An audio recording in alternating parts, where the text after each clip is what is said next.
Good evening, everyone. Welcome to Rainy Nights with Friends, the show where we get together and. Are you choking a baby over there? Luck and Tessa, what are you doing? My dog was jumping on me. You were choking your dog? She's jumping on me. Okay, where was I? Yes, we're. This is the show where people get together and we long distance talk about all of our dreams, realities, and heartfelt wishes. Tonight on our Bleak, everyone knows Bleak Rides. Hello. We have a new person on tonight, Lock and Tessa. So let me tell you a little bit about Lock and Tessa. She's a squid, much like me. Um, so tonight's show is about places that we want to go now that it's warming up and we want to travel. And speaking of travelers, I brought Lock and Tessa on because she is a world traveler. Um, Not only in her present job, but she's traveled around to a lot of other places. We'll let you talk about that. So tell us about the places you have been. Starting with you've got a international business degree, yeah? Yeah. Tell us about that. So with that, I did 4 months in Spain for my degree, where I had to work in a group. In the lab, we did a membrane trying to allow proteins to go through, but not the stem cells. It was an experience. Uh, Needless to say, my group failed at creating a membrane that would not collapse. But from there, I also traveled a little bit in Europe. With the Navy, I've been to several places. Well, just a few: Kuwait, Djibouti, Germany, and that's about it. But And you just went to right before I think right after we met. You went to Colombia. yeah. So I've got my mom's side of the family's in Colombia, and so I spend some time down there visiting them. And then with the Navy, for vacations, I've like while I was overseas, I went to the Maldives, the Philippines, Rwanda, and Uganda. So that was So pretty cool. I got to trek silverback gorillas in Uganda. wait a minute. Oh yeah. Oh, very cool. I just ride Yeah. motorcycles. Yep. I loved Colombia. Beautiful, beautiful place. I spent a week between Medellin and Cartagena, and I got to Mm-hmm. ride some motorcycle through Medellin and had a wonderful time. The people were a vibrant, beautiful, beautiful people, and I had drinks with such flavor, food with such flair. I'll never forget it, and I hope I get to go back sometime in this lifetime because it was such a wonderful place. Yeah. I'm trying to go back sometime this year. Probably maybe this summer. So I'm excited. Oh, very nice. Yeah. Well, cheers. I feel Cool. outclassed. Oh, In the chat tonight, we have Journey of Jerry, Diana Pillion Style, Gma Rides, Serenity Kitty, Sarah Four. Who else we got here? Zippin', zippin', zippin'. Oh, RA650, my childhood friend, who also is a squid. And Tunes and Throttles. So welcome everybody. If you guys want to jump down in the chat in the side chat there. If you have a question for us, make sure you put highlight it and say at Rainy Rider or at um, Bleak Rides, where we can see your chat pop up because it does come fast sometimes. Paul Beersley, welcome in. All right, so we're talking about trips this year. So Bleak, um, now that you don't have totally good weather yet, you're still up in Des Moines. So hmm where are you planning to go this year? my first trip is probably Missouri. I want to start with a couple early spring bike trips down to Missouri, start getting familiar with the roads, the places. And one of the plans me and the wife have, sort of for our retirement, but there's no purpose in not starting now, is buying a little plot down there to retire with. So I want to start looking at a couple areas we've looked at together. And in a perfect world, she'll come with. But if not, you don't have to twist my arm to take a bike ride. Yeah.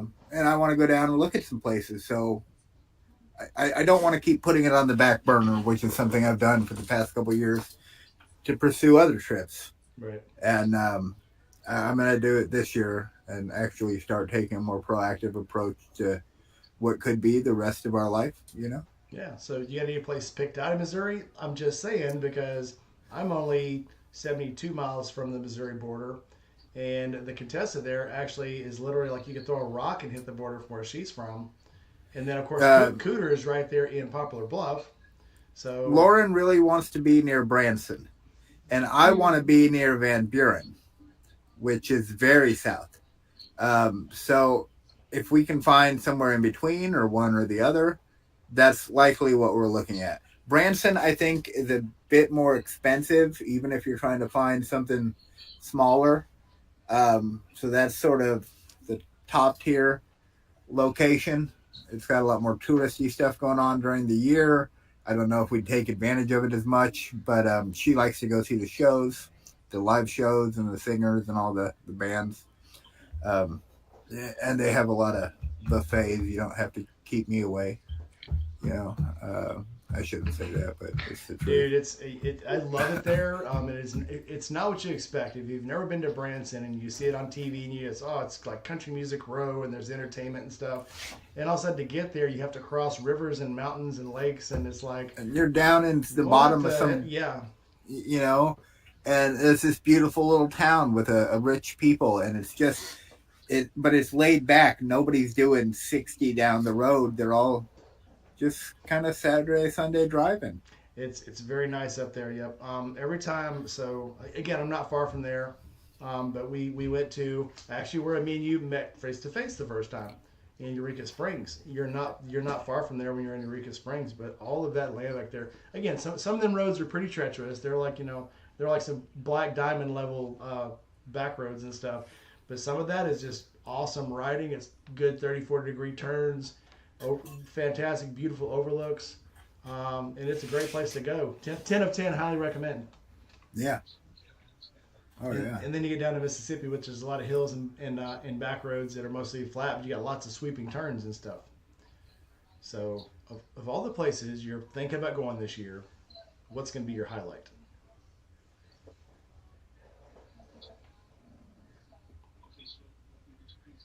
I broke him. Oh, I thought you were talking to her. Oh, I thought you were talking to him. Well, either one of you can answer. Go ahead. Let's not make this about me. Let's make it about you. Beyond Missouri, later in the year, I have promised her a trip. I've taken, I think, 3 in the past 3 years, personal trips, and you know, when you're married to a lady, I think she wants to go on some trips too. Otherwise, she feels a little bit left out.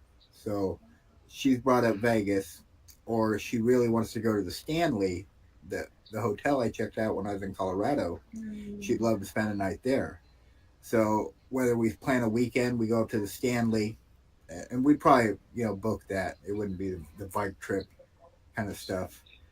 Or we fly out to Vegas for a weekend where my buddy has a house, which saves us a ton on hotels, a lot more for the fun sort of budget, and have a great time. That may be the later in the year trips I have planned, but I have to see because I got a bunch of different things going on, and I'm looking at a fair bit of bike repair. I think the Harley needs, I don't know, 700 to 1,500 worth of work done. Any spare parts? I got plenty. I appreciate that. What do you need? Well, I think the rear cylinder, it has a leak, so that needs pulled and a new gasket needs put on. So that needs done. All the hoses have dry rot, and so from the fuel line to you name it. And I'm not saying every bit of that has to be done this second, but it's not something I want to neglect. I bought this bike. I want to take care of it. It's a beautiful bike. It needs taken care of. And on top of the gasket, I think I have a little bit of the rocker I understand that Harleys have this rocker noise, a chatter, but mine has a tick like a watch, and I'm pretty sure it's not a watch.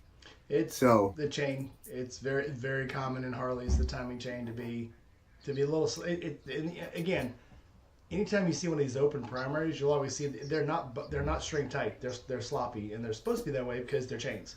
They give them time to heat and expand and shrink. So, yeah, the first time I heard that on my Sportster, I was like, something's wrong. Do I have a rod knocking? Do I have a rocker that's banging? I'm about to lose. It's got hydraulic cylinders or hydraulic lifters. So I'm like, okay, well, it's not that, but it's the timing chain. It's the transmission the chain. the last thing that I know needs done is the carburetor is in desperate need of a cleaning and likely a tune. Stuff I've never done. I'm not opposed to learning. I just don't know if I want to make it my first rodeo. I'd like to go ride the bike this year. So I have that, and all that labor, all that parts.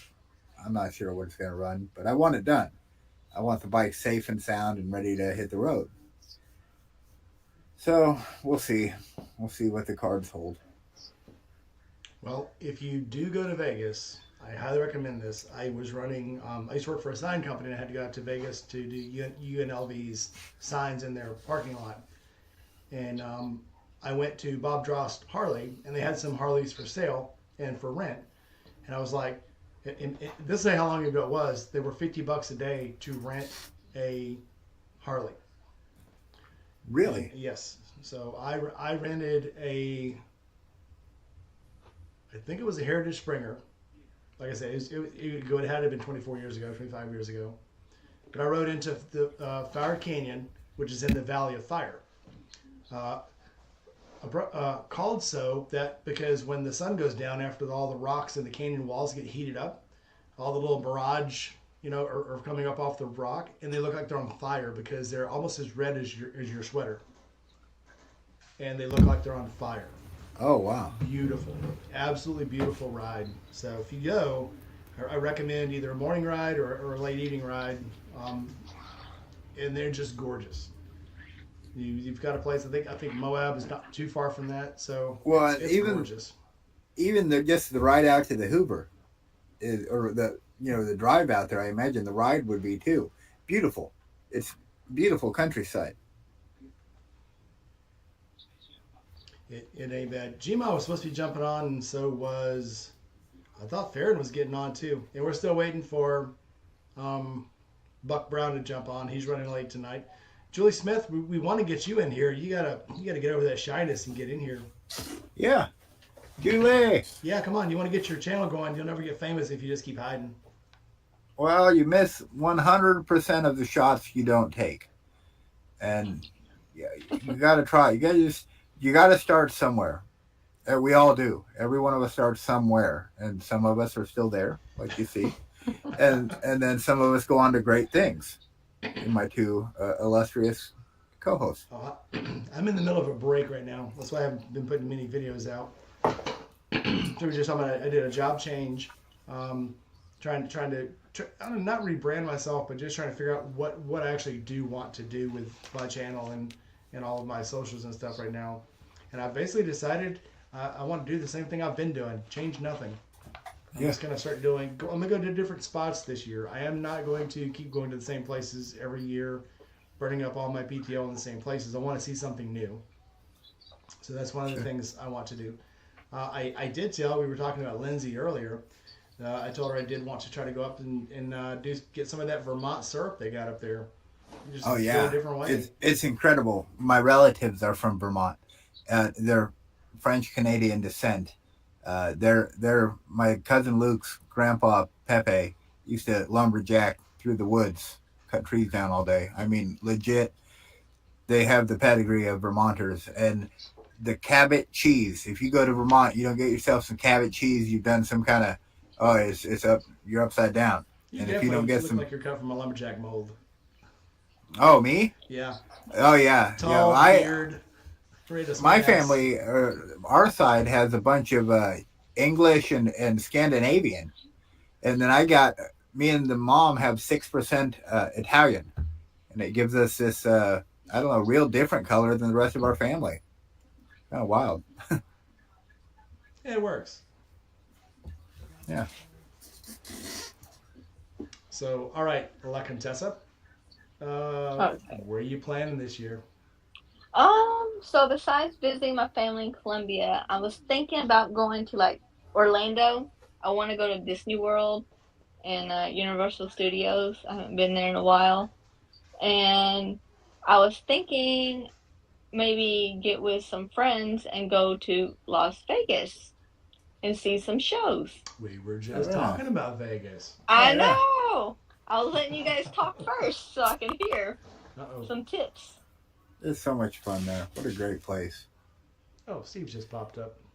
Yeah, if you haven't been before, it's there's so much to do. Even just some of the casinos are on such a different level.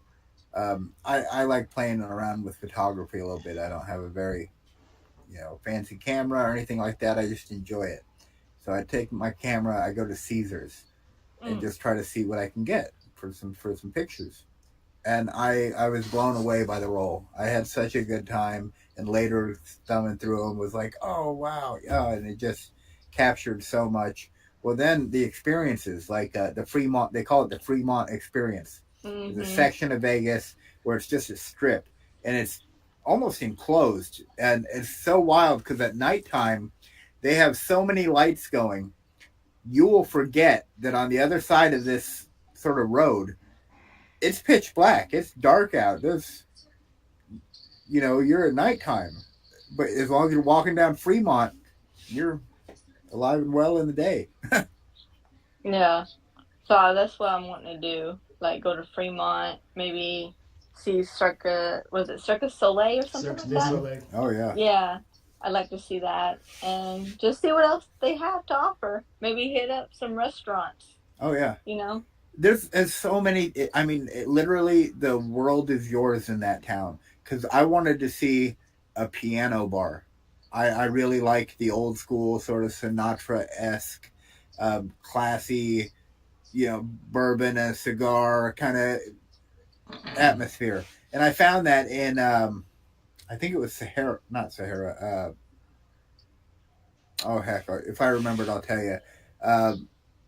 One of the older casinos, and it had two pianos in it with dueling piano players, and they were going back and forth, and you could go chuck a tenor in there and request a song, and if they knew it, they do their best. And I sat in there for almost 2 hours just watching these guys bang away on the keys and just have a real riot between the two of them, and it was just incredible. Like I said, I got lost for 2 hours in there just watching them play. The coolest piano bar I've ever was in Portland. And actually went up. Another Navy friend lived up there. We went up there, and I think the band, I think the place was called the Piano Bar. But they had three pianos in there. They had two pianos, across from each other, like dueling pianos, and then there was one on the wall, bolted to the wall. And when the guy played it, he had to get into a little harness and strap himself up and get up into it to play it. But they had, you're talking about throwing money in their pot. These guys, there was zip lines all over this bar, and you would zip money to this little like metal clip and zip it to them, and they would take that and play it with a little note. They'd play the song. But I remember one dude had zipped the dude some money, and he pulls it off. He goes, $1, you cheap fucker. Puts it back on and zips it back to him. And but we had so much fun in there. Me and Trying to Diana make a went, living here. yeah, this was probably it would have been 2010, so 15 years ago. But I think because the world, well, not the world, I think because the internet has made everything so available, and instant and available on some level, that people forget to pay their entertainers. Entertainment's an industry, and people spend a long time developing that craft. And whether you're a street performer or a concert hall musician, you're an entertainer, and that takes a lot of practice, a lot of time, a lot of setup. And some of those people get by on very little.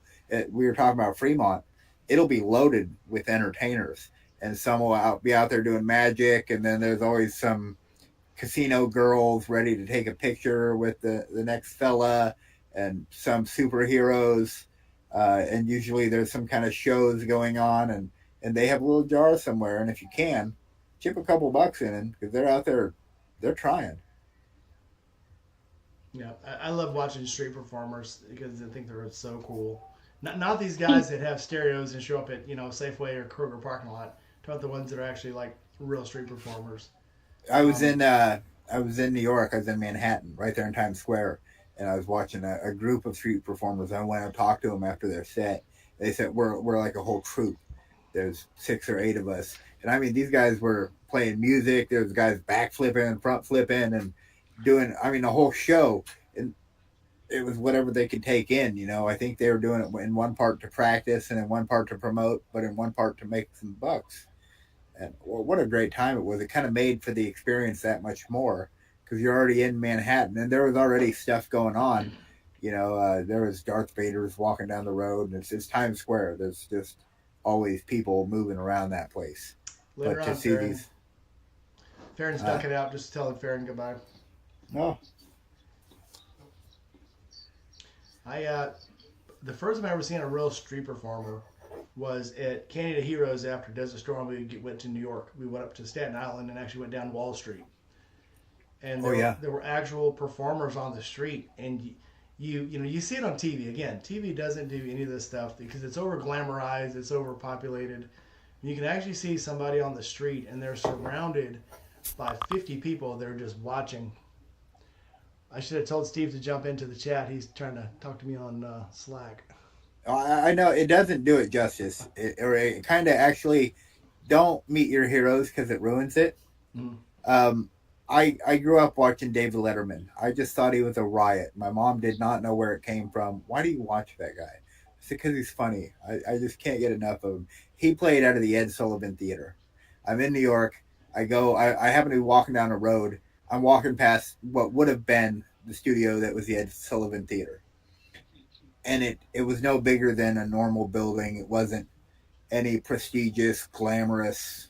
It was just a little building. And I thought, on TV it always looked like such a spectacle, such a place. And then I'm here, and it's just another building. And it was kind of one of those don't meet your heroes moments because I was like, oh, well, it's still cool. I mean, I still have all those memories. That's a good time. It's just, I mean. Well, G-Mo was on with the Golden Nugget. You always see the Golden Nugget. It was even on, National Lampoon's Vegas Vacation. So I thought it was going to be so cool. And then when I got there, it was a hole in the wall. And then went down, and somebody's like, well, if you want to see a real casino, go to the Silver Nugget, on the other end of the strip. And there was cool stuff in Vegas. But it was like, be prepared to see things with your own eyes. And that's kind of all I can say. Don't see things like they're on TV. There's cool stuff, no doubt. You see the pyramid there. You see, the Luxor. You're going to see little New York, and they're awesome. But a couple just touristy recommendations I'd make is obviously the simple ones. Don't flash money around. If someone comes up to you and offers you something, it's not free. That's never free. Free is never what the answer is. They want $5 for that CD or that bottle of water or whatever it was they just handed you. And or if you go to the hotel and they offer to send somebody to your room, it's not to clean it. That's not free either. No. And they'll charge you to your room. No, this is no shit. So again, I went there with a sign company, and I went to the La Quinta. And the guy at the La Quinta says, do you want me to send somebody to your room? And I said, why is it not ready? He goes, no, do you want me to send somebody to your room? And I go, for a turn down service or something? He goes, someone to your room. And he slides the card across the table. And I'm not shitting you. The strippers and the hookers there have business cards, like oversized business cards with their pictures on them and their stats and their, what they will and won't do. Color, laminated. And he slid that over, and I was like, oh, nope, no thanks. I can't even afford that, but thanks anyway. But, there is every level of the social and economic ladder present in Las Vegas. And from all around the world, people fly into that place every weekday and every weekend for one thing, fun, however they perceive it. And it's mostly available there. Yeah. Oh, so Jerry's saying, there's porn advertisement everywhere. Everywhere. The Sunday paper was full of flyers for hookers. full page Yep. ads. Well, we were walking around because we were just some good old boys from Iowa, with all the lights in our eyes, watching everything blink. And I'm a real simple person. I don't need any company. I'm good. I just need a bike ride and a pretty view, and I'm good. So we're just out walking around. We're just trying to see stuff. I don't want to go spend money. I have no interest in gambling. I buy motorcycle parts when I have spare money. I have priorities. So I'm walking around looking at all the glitzy lights, all the stuff, people everywhere moving around. Dudes chasing us down. Hey, I can get you guys to the show right now. Do you want to go? We're like, what kind of show? And he's like, the show, man. You want to go to the show? And I'm like, did he say something? What kind of show is it? I'm late catching up. He's like, he didn't say. And he's like, and he shows us a flyer. And it's got flesh on it. And he's like, the show. You want to go to the show? I get you guys in there. And the tickets is cheap. And we're like, no. We're good. We don't have any interest, sir. Thank you for your time. Oh, all right. He's chasing two other people down, walking down the road. Well, chasing them down. The funny thing is, so you can have prostitution there, but you're limited in the ways that you can advertise it. You can't say it. You can pass out cards. You can have it basically written down. $5 sucky, but you can't say it. And so I just thought it was funny, like when the guy kept saying, "Send someone to your room." Like, for what? To your room? Can I send someone to your room? And I'm like, why? Again, I've been even after I got out of the Navy. The Navy wisened me up in a lot of ways, but there's still ways that I'm just not worldly in the ways you have to hang around an area to learn the lingo and to learn what they mean when they say things. I've never been to Vegas. Or even how the people carry themselves. Because you'll stand out like a sore thumb if you carry yourself not like the locals. Yeah. Diana says you have a cat hat on. Mm-hmm. My cat ran away. She got tired of being ignored. They're both in there. Get away from that helmet. You can't ride. Goodness, these cats. Yeah. I think in Vegas, I would like to go see the store Pawn Stars. Yeah. And see what kind prepare of for stuff a they line. have in there.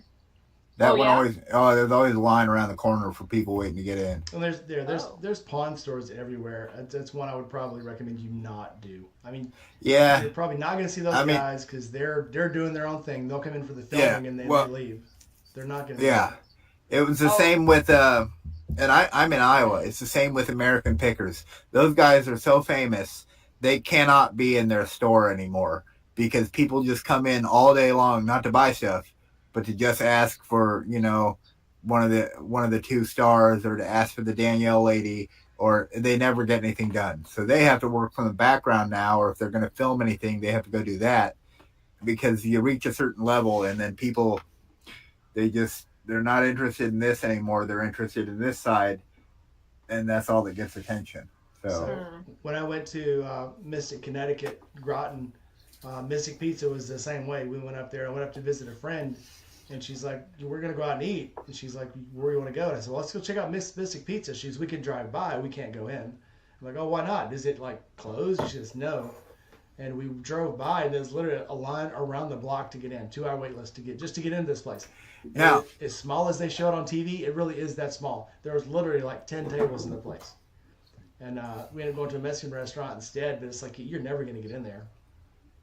And obviously Julia Roberts isn't there, so why go? If you do make it to Vegas, what is worth the line is a place called the Blueberry. And they have breakfast all day long. And if you're hungry and you're in need of some sustenance, I 10 out of 10 highly recommend you check out the Blueberry. Even if there's a line, they are going to take care of you. They're going to have coffee. It's going to be fresh. And service that's second to none. 10 out of 10. We talked about this. I went there when I was there. Oh, yeah. That's where I got the Sunday paper that was full of porn ads. Yeah, well, it was, the food, though, magnificent. I got. Can't I speak set up for with the yeah. for the local rag, but I can say that the restaurant was 10 out of 10. Yeah, it wasn't that expensive either. So when I was there, obviously I wanted to go to the Hard Rock Cafe because it was still there. I wanted to go to Planet Hollywood; it was still there. But for breakfast, I was like looking for somewhere to eat, and they're like, "Oh, there's a diner right there." And Harrah's. So, Harrah's was that old school casino, one of the older ones that had the piano bars. yeah, the Harrah's used to be all about entertainment. They weren't just gambling; they were entertainment. Yeah. I mean, they Well, got it's bought in out by Ali Capri, I think. what again, I'm just walking around the place. I don't have tens of thousands of dollars to go blow on a town. I'm there for simple pleasures, not being in my town. I'm in this town for a day or two. Cool. Let me see what your skyline looks like. Let me see what your nightfall looks like. Let me simple pleasures. The smell of the night air out on a street corner, people moving by. I find no better placement in the world than often sitting by a street corner somewhere. So I don't even remember where I was going with that, but it was about that town. It's so much fun. You're gonna have so much fun if you go. Let me try to close Slack because it keeps popping up. I'll have to tell. Oh, nice, Jerry. Jerry's wearing the same hoodie as me. Like mine's, brother. Great taste. Oh, welcome in, Crash. I didn't see Crash pop in. Yes, yeah, Crash, you didn't miss us. We're going to be here at least 2 hours. So, all right. So, people who've been asking me, and I'll go ahead and throw this out there, I will probably not be at the Forgotten Angels this year. I have made the decision I want to start going to other places again. So, I will definitely, the place I do plan on being this year, I do plan on going to try to go up to the north. I want to go up to New Hampshire, Connecticut, hunt down Mad Yankee. I want to go up and see Lindsay. I want to go to Little Sturgis again in August. And then obviously I plan on making a few trips to the Meadery down in Tupelo. I plan on, probably an hour and a half south of me, there's a huge lake down there. There's Arkabutla, and it's got tons of camping spots all around it. So I do plan on planning a camping trip this year for a bunch of people. So if you guys want to take a camping trip, and I probably want to make it probably around September or so, I do plan on going. Okay. See, I have other little ideas of a plan for trips. I haven't put anything tangible together yet, but I have good ideas because, as you were talking about earlier, I too have been thinking about some hard questions and what does the long term of Bleak Rides look like? Am I happy doing the type of content I'm doing, or where do I want to go with it? And how do I want to sort of, if I want to continue doing it, make a better product, if you want to look at it like that. So one of the things I've been thinking about doing, and you mentioned going to see Yankee, I don't have that one planned out exactly yet, but he would be one of the stops on the list, is I've done these true crime videos, but I'm using often archival or stuff I can find on the internet, stock footage for my stories. And it's not the same as actually going to a location and reporting from on site what I'm seeing as I walk down the same trail where the Delphi murders took place, or what I'm seeing if I go over by the Mad Yankee and we go to the HHH homes, where he had his childhood house. And it's not the same as getting that on the ground sort of footage. And I want to do some of that. And maybe again, I'm reaching for the stars on that one at this point. I got to look for an area near me that I can put a story together for and pursue. But that's something else I'm working on in trying to decide. I think I have a pretty good direction with Bleak Rides. I want to do sort of every other video, keep it moto, every other video, keep it true crime, and focus, because I've kind of been all over the place, especially lately. I've just been stuck in the house and trying to make content and I don't know, What's that you duct told tape me? and stuff. What's that you told me before we came on? You only you miss 100% of the shots you don't take. Yeah.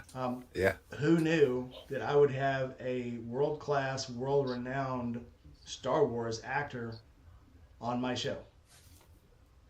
right? I swung. How cool was that, I Chris? swung, I hit, and it was a home run.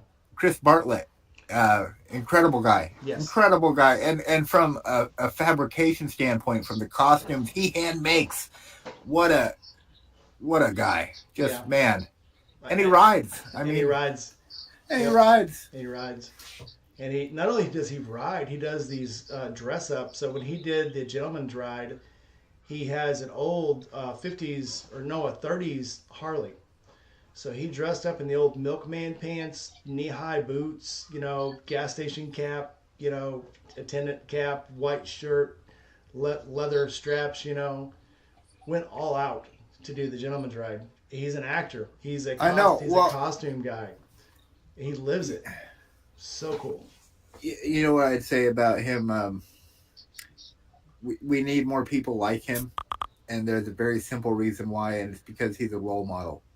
He's someone you can look up to and think, that's what I want to do, or that's something I want to pursue, or, you know, he does it with such style, with such care and class that you look at it and you're like, man, that's cool. Yeah, he has a new show coming out on, I believe it's on Showtime or HBO, and he plays a murderous goat man, and he put on, it's got Courtney Cox in it.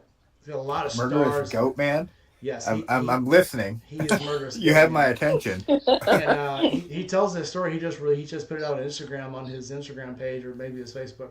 But they wanted it to be a rape scene between him and Courtney Cox, where Goatman is raping her, and they're directing him. They had an intimacy coordinator on scene and all this, and the director kept going, no, put more into it. No, you're not believable enough, you know.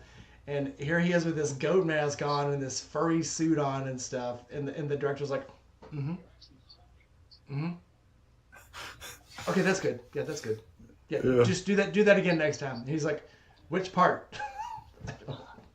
But if you have, I'll send you the link. And I can't remember the name of the series, but they're in season 2, and he plays, I guess it's figments of their imagination, but he plays the devil. But it's a goat man with horns and, you know, the backward legs and all this deal.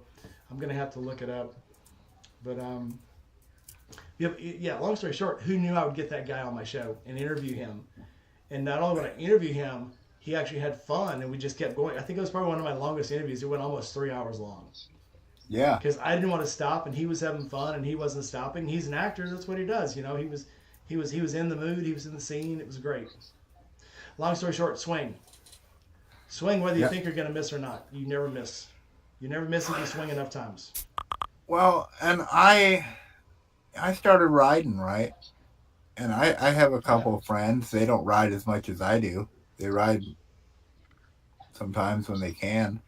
I ride. I think about it. Even if I'm driving my car, I'm literally I'm simulating life and imagining I'm on a freaking motorcycle driving down the road. It's just where I live. So, getting to ride that much, I live for it. It's all I think about. It's all I want to do, and it's not the same. And with him, he genuinely rides too. Chris rides a lot, and the vintage bikes, and that's a whole nother. I had a 20-year-old bike. Well, now I have 2, but I had that concourse, and it was a whole different character, a whole different beast on the road. And so same with Lindsay. She rides them old bikes. Those things are different. They've got a different feel, a different vibe altogether. They're like a time machine. Yeah, they have soul. Yeah. Very cool. I feel like... Oh. Go ahead. I was going to say, I feel like I'm stealing the conversation. I should let Condessa... Oh, no. I'm looking at my dog. I think she wants to go potty. Take your dog potty. I do want to. So Jerry was saying he wants to do the barbecue tour, the Texas barbecue tour. Well, I want to do the Tennessee whiskey tour. Around here and down into Kentucky, Tennessee, you've got all the whiskey trail.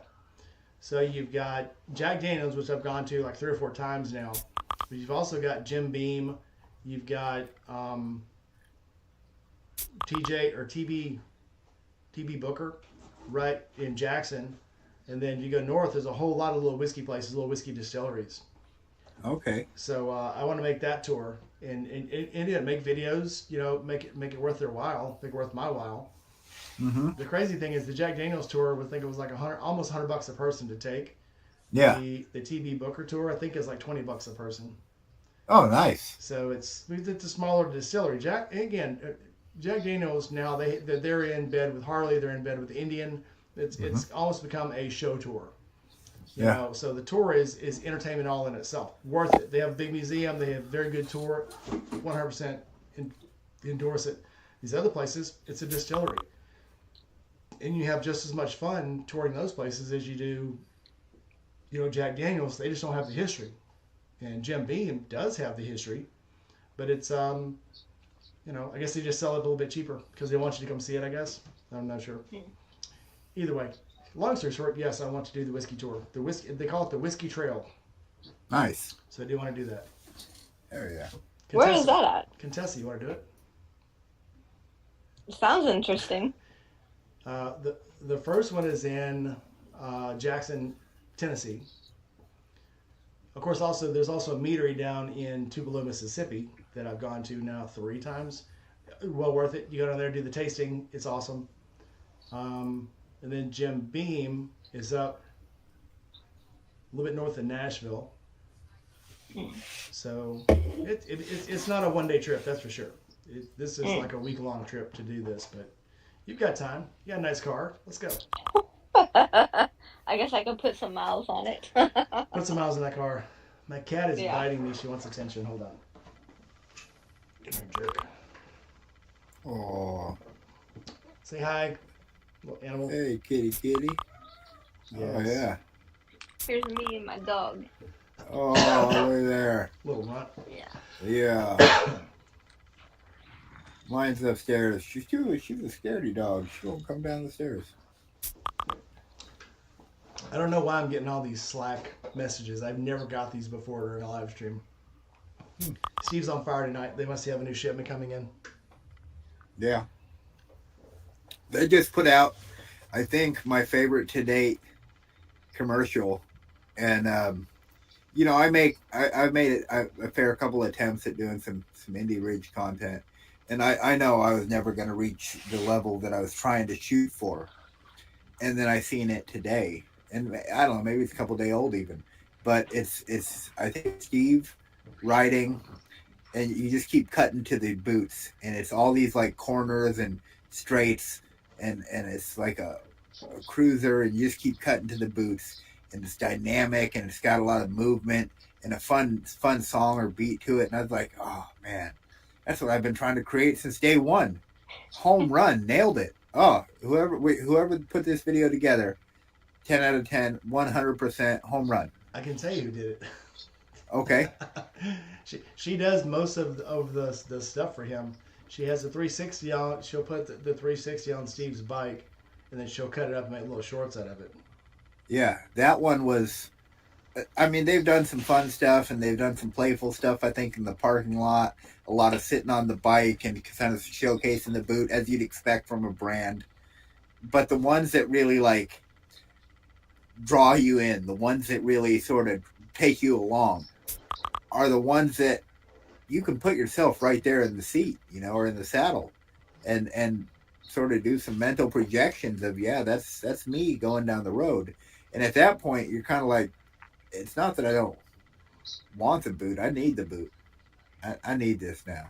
And I don't know. There's a whole thing going on, and that video captures all of it.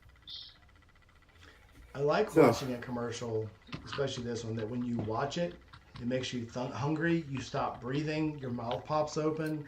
Exactly. And, yeah, you're like, it captures I you. need to be out riding right now. Why am I not out riding? It captures you. Why don't I have those boots on? Why am I not out riding right now? Here's my money. Take my money. Yeah. And shut up and take my money. Yeah, and until now, I've seen a lot of fun stuff, and I've seen a lot of playful stuff, and I know they do booths out places, and they'll put a booth up, and they're at a bike show, and they're getting out there. But that one's like a gold star, high quality commercial. Yeah, she does good work. and that's a no joke. They were working on a commercial in a documentary, and it's all stopped now. It fell through, but I contributed to the documentary. They interviewed me about wrecks I had and how safe the boots were and what the boots do, and I explained a lot about the construction of the boots and how well they are. We actually went back to your dissection of the boot and talked about it and the toe cap. So yeah, we mentioned you in that. So it may still come out one day, but we're working on it. Sure. I believe Well, it's a good quality boot. I believe I'm gonna have to log out of. Can y'all hear that popping when it pops up? I hear what I think sounds like maybe the news in the background somewhere, or I think that's somebody double dipping in another podcast. Oh, wait. Contessa is, yeah. I didn't think you guys could hear my TV. Let me tell you about being live streamed, honey, girl. But yes, we can. All right, turn the thing on. Hi, Sammy. You're way over there. Oh, that's not you. I can't even see who's in there. Is yours on? You're way too far away. Hi, Sammy. Can you hear us? Yes. Where you at? I'm behind the camera. Get in I'm front trying of the to figure camera. it out.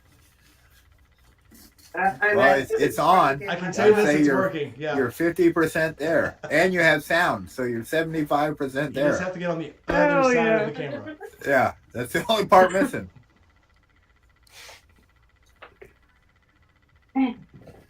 Hi, puppies. Really don't. Oh, you're way too far away. You got to get closer. Son of a bitch. Well, I can move the camera closer. All right. All right, guys, I gotta go. My dog's wanting to go out. All right, Contessa. It was nice meeting you, all of you guys. All right. Thanks. Give me a Be call. safe in your travels. All right, talk to you guys later. See That's ya. close as I can get. As close as we can get, apparently. I guess you're just gonna have to stand up. Hey, I do know that other girl. Hey, Hey, it's Too Sarah. lazy for that, yeah. All right.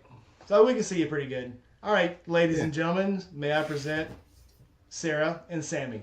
Say hi, everybody. Hello. hello. Hello. Okay. Hi. So we were just talking about you guys are still in the snow. You're still way the frick up there too. It's actually warmed up quite a bit. Oh, very nice. Still cold. It's warm enough you can run around in flip flops. I'm gonna say you're bluffing. I have Well- been running around with flip flops. It's like 35 right now. Yeah. No. I'm in shorts too. I'm in Iowa. We were in 30s, 40s. Once Oh, it hits a 45. certain temperature, us Midwesterners, we just throw the stuff back on. There ain't no. Yep, pretty much. I'm playing ABC newscaster right now. I'm in my underwear and you'll never be able to tell. There you go. Yeah. All right, Sammy. I know you guys. Hey, hold on, Sammy. I love you. Love you. However, Sarah, new rider, Yes. new rider. Where are Yes. you going to take your first big trip? I don't know yet. I know we're going to FA in March. So you going to ride down or truck down yeah. and carry the bikes? Oh, y'all got a Truck big down. tent. You got the truck, yeah. Yeah. Yeah, we're trucking down. But you got to plan your first big trip. I don't know where though. Okay, so you still got the same bike? Yes, but I'm actually going to get a new one after FA. Okay, so you're planning on moving up. All right, Julie, thanks for stopping in. We'll talk to you later. Come back. All right, so what are you going to get? Here, what's your dream bike? I'm actually just going to go up to a Rebel 500. Okay, good bike. As we know, Aaron has one. Yeah. We love him. Old peg leg himself. All right, so That might be. I mean, you say you're a new rider. Everybody I've talked to says that's like the damn best entry bike you could ever come up with. That it's it's sort of light in the throttle, but it's got plenty of power to keep you going, to keep you happy for a while. But it's also got a little bit of ability to carry. So Aaron drove that thing from everywhere. Ohio to Florida. Yeah, I mean, come on. What do you I want? gave him lots of shit about it, but dude, he rode Oh, the hell What out more of that thing. endorsement do you Yeah. need for that hardware than that? Oh, yeah. If it's going to happen, it would have happened out there. And he didn't wreck that one, so shit, he should have stayed on. That's hard to say. Hindsight. My very first bike was a 250, Rebel 250. Uh-huh. I still have it out back. Oh, okay. Now, It's how gonna long go- did you ride that before you were like, I think I could do a little more? I'm wrenching this all the way last open. year. All season last year. Yeah. Yeah. So do you And that's consider when I got yourself? my. Do you consider yourself an experienced rider now, ready to move up the chain? I don't say I'm an experienced rider. No, there's still things I can learn or do better or whatever else. Yeah, but I don't think I'm an experienced rider yet. No. Well, you don't get the two confused. I've been riding again, so I'm 54 now. I've been riding since I was 14 or 15. I'm still learning things. I'm a very experienced rider, but there are still things I can learn. So don't get the two things confused. You're never going to stop learning. So yeah, True. don't ever think that, well, I'll never be good until I learn everything, because you never will. Every time you get on a new bike, there's new things to learn. Every time you ride a new road, there's new things to learn. You can ride every day, 10 hours a day, and all of a sudden you change the kind of road you ride. It's a totally different ride. You have everything else to learn again. So I'm a terrible rider. no, I have a lot to learn. I've rode with you. You're probably one of the easiest people to ride with I have ever rode with. Oh, I appreciate It's that. probably the Vaquero. The Vaquero just smooths everything out, makes it just awesome. That's a smooth bike, man. And I tell you, those saddlebags are huge. So you've got room for whatever you want to do in that thing. It's mellow. It's kind of loud as all get out, but you got 1700 cc's of engine. It's going to be loud. Oh yeah. Same with anything Such bigger. a nice bike. Such a nice bike. Yeah. Absolutely. All right, so back to Sammy. All I want to know, what you cooking? Nothing. What are you cooking? Nothing right now. Nothing. I wish I was cooking bacon and eggs. Okay. I love bacon and eggs. I've always said, every time I go to Forgotten Angels, I'm like, okay, this year I'm going to make apple baby. This year I'm going to make hash brown casserole, and I never do. So, eventually. Again, I'm going to take a break from FA for a while, but I eventually will make breakfast when I go. Early in the morning before anybody else gets up, all the drunks are still sleeping it off, I'll make breakfast. I don't think I'll make FA this year either. I will make it again soon. I have every intention to. There's a lot of people down there that I'd like to rub elbows with again, or just give a hearty hug to, or say hey, sit by a tree and have a cup of coffee and say hey. So I will make it back down there. But speaking of cooking, I've gotten into a new level of weirdo lately, and I've went down a real path of cast iron. You could almost say I'm like a cast iron cultist now. I've been learning about the different brands, and I've restored a couple, like restored cast iron skillets and stuff. And I bought a Dutch oven. Mhm. I don't know how I lived my whole life like a savage without a Dutch oven. Now I have one, and there's no going back. I mean, it's like, it's the bee's knees. You do a pot roast or a beef stew in a Dutch oven, you're done. It's done. And then you got that skillet right there. You can do some cornbread in. It's a different world. It's a whole different level of cooking that I never knew existed, because I'm just mostly a meathead. I just throw stuff in a pan and cook it. Well, the wife watches endless amounts of these cooking shows. Endless amounts of them. I watched more celebrity chefs than almost as much as I've watched motorcycle content. And that's a lot.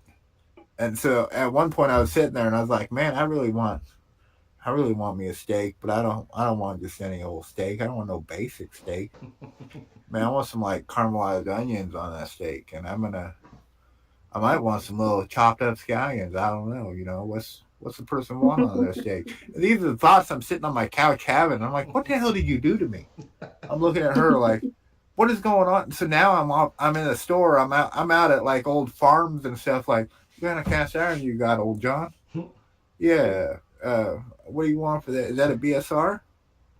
Yeah, I want to treat you right, John. What do you need out of that cast, bro?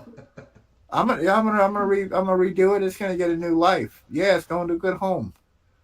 You got some more out in the other shed. Let's go take a little stroll out there, bro. I have so much cast iron in the drawer on my oven. I have to have an electric winch to open it. Just Yeah. pull it open. Oh yeah. It's Oh, literally. Lord. I've probably got just in the little tray under the stove. I've probably got 15 pieces of cast iron. Oh yeah. And for Diana, I bought her a ceramic coated Dutch oven. Ceramic coated. That's what I have. And it's Yeah. like, oh my god, I probably cook in it more than she does. She just made a pot of chili, but dude, it is so. It changes everything. It does. It changes everything. It does. That's what I have. I have the ceramic coated one, and it was a little bit more, but it was real nice. Yeah, for Real nice. my gumbo, I have Lodge. Almost everything I have except for a couple pieces is Lodge. Okay. Lodge is the best cast iron for cooking things like grilling chicken, making gumbo, making a roux, making your own gravies, anything you want to blacken. And if you want all the smoke alarms in your house to go off, Lodge cast iron. That's how you know it's good. If you make every Yeah. alarm in the house go off, you're making a good gravy. That's what I'm saying. 10 out of 10. And then Very nice. run for a fire extinguisher. All right, Sammy, where are you going this year?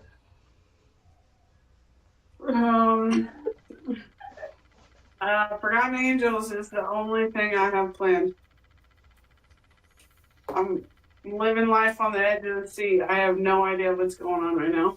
Do you know where and I still haven't gone there, but now that I've seen it, I have to go. And I keep calling it the Bloody Bones Campground. It's like right across from Cincinnati in Kentucky. I was going to stay there when I went there a couple of years ago, and when I got into the campground, it was like 45 degrees. And I'm like, I am not setting up, and it was about to start raining. So I'm like, I am not going to set up. Actually, that was when I met you guys. That's when I met you guys. But I am not going to set up a freaking tent in the rain in 45 degrees. So I ended up driving on and staying in Cincinnati. But holy shit. But anyway, I think it was called the Bloody Bones. I called it the Bloody Bones Campground, but it's something like the Bones Campground. Do you know what it is? I'm gonna have to look for it. I'm gonna have to look for it. But anyway, long story short, that's where I want to go. I want to camp there because I keep passing it and I never stop and I want to. It'll probably have to be a lone camping trip because I'm sure Daniel didn't want to stay in a place called the Bloody Bones. But it's supposed to be like an American Indian, like a reserve campground. I'm gonna have to look it up. Now it's killing me. Anywhere else? Sounds interesting. It's gonna kill me now. Hang on. You keep talking. Sammy, where are you going? Where are we gonna go this year? Other than Forgotten Angels. So you do a lot of camping trips where you go out and cook, and that's why I mentioned this. Yeah. You always bring a piece of dead cow with you when you go. So where are you going?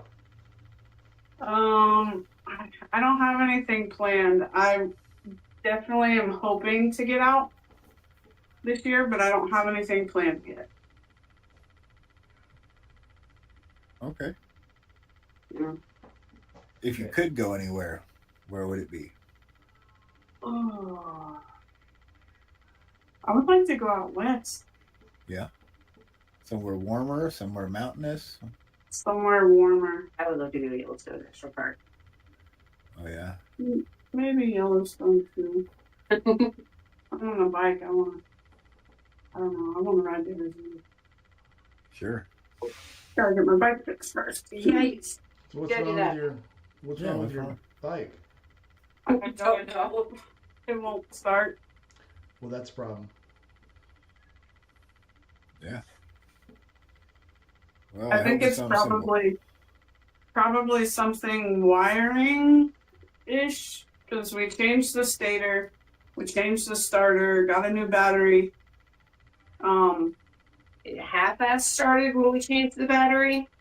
Yeah, I can try new spark plugs, but I just got new spark plugs last year.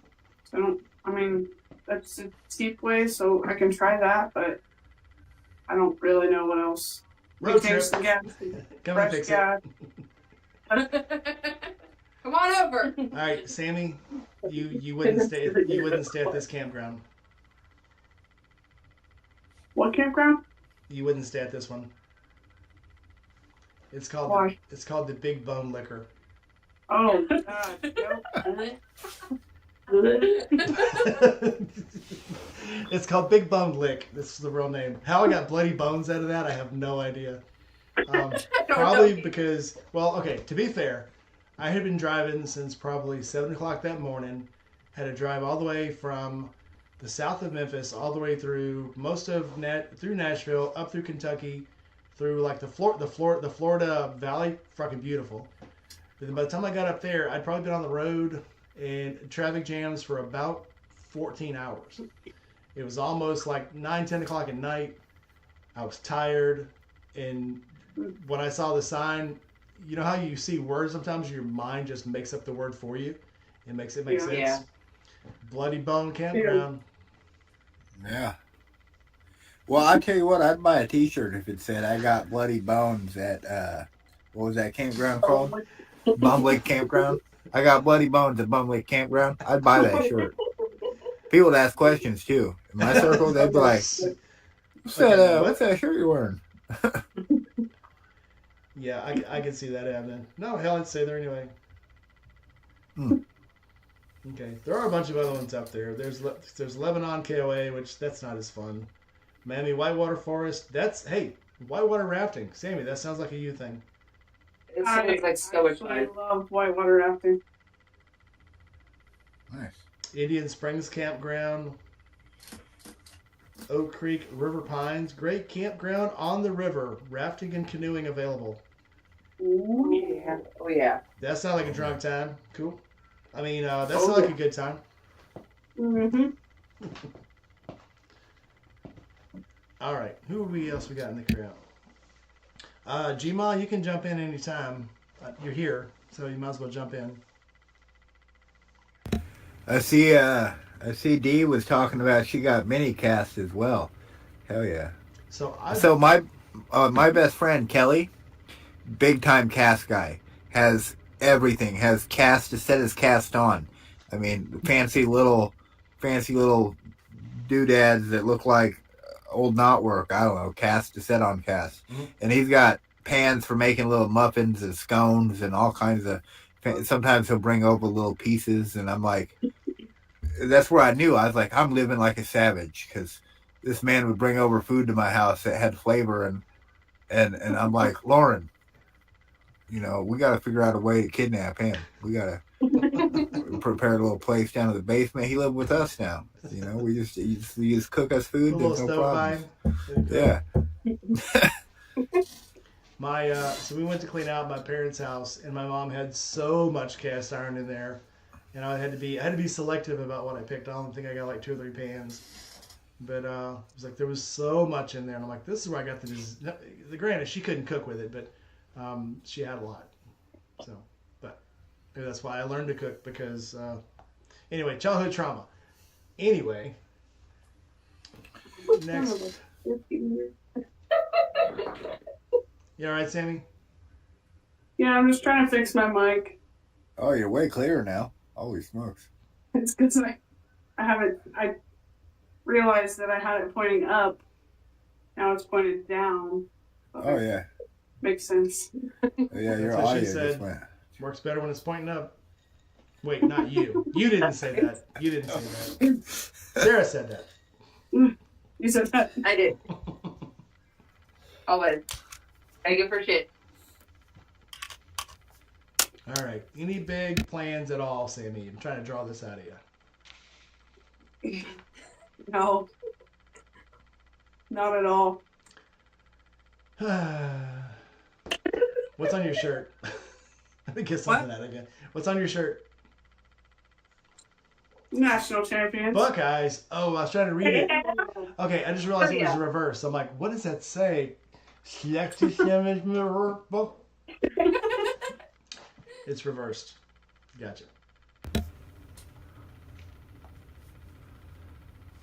Yeah. All right. You seem to hit a dead spot. I will. So, last call. Got one of them topics. Well, so supposedly, we had a couple other topics I was going to cover, and somebody was going to come on and talk to us about a very important topic. and he hasn't made it back yet. And then I was planning on having another guy pop in as a surprise, and he didn't pop in. Buck said he had to park his truck and he'd be on. He's not here. So I guess it's just one of those nights. All right, Man. it's going to take a minute for setup, but I'm going to play each one of their roles. Okay. Okay. Now, a couple of them I don't know, so it's going to be really hard. You're going to have to work with them. So for Buck, put the camera as far away from you as you can and get as many candy wrappers as you can and ruffle them all together. It's still me. You know, we were talking about spring rides, going places. I got the Vaquero's ready to go. I realized I didn't have it plugged in, and I plugged it in and it immediately started charging, and I was like, well, I assume that's good. So I went out a while later, clicked over the power. I didn't even start it up. I just clicked over the power, and it was ready to start right up. So I know it's probably good to go. It doesn't need much. The Harley, I did all the stuff too. I put the stabilizer in there. I drained it out. I put a little bit more in. I emptied the carburetor. You know, everything I could think to do as far as the winterizing goes, that I did. And so that one I'm going to have to cycle all back through, get it running, and then get it over to one of the two mechanics I use, and probably start getting an evaluation put together so I know what I'm going to need. And then hopefully have that one done by at least middle of the season. But luckily I got the Vaquero until then. And so there's some early spring prep work to be done. Well, on top of that, and when you were here, you saw my garage. I don't have a very big garage, but the back of it's just full of dumb stuff from the last 7 years of us living here. An old dishwasher, some old bicycles we're never going to use.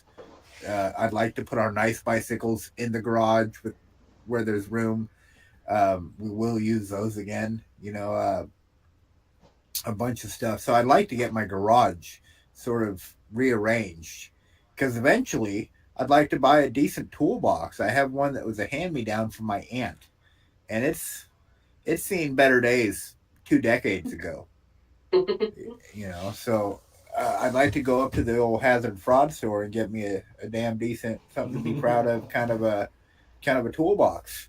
You know, I hear in the modern day they got little ball bearings, help the drawers move around and stuff. They don't like mine. You got to kind of beat it back in when you're done with it, and all the sockets, they're gone. Who knows? It's chaos. Yeah. It's just chaos, like the rest of my life. I just bought one of the bigger Harbor Freight toolboxes, and that thing is just fantastic. Oh yeah. Well, I watch several.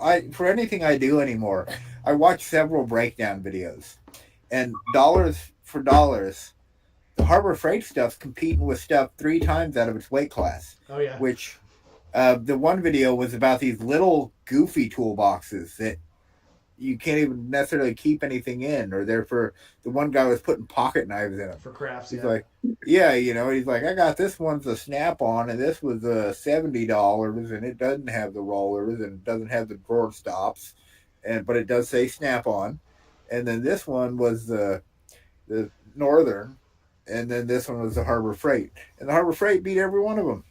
You ever watch the drill wars, the drill fights, where they take and stick them together and let them fight?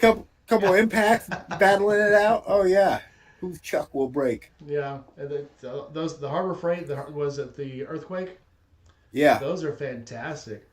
I just went and bought. So I bought a 1/4-inch impact driver, and I bought a 1/2-inch drill from Harbor Freight.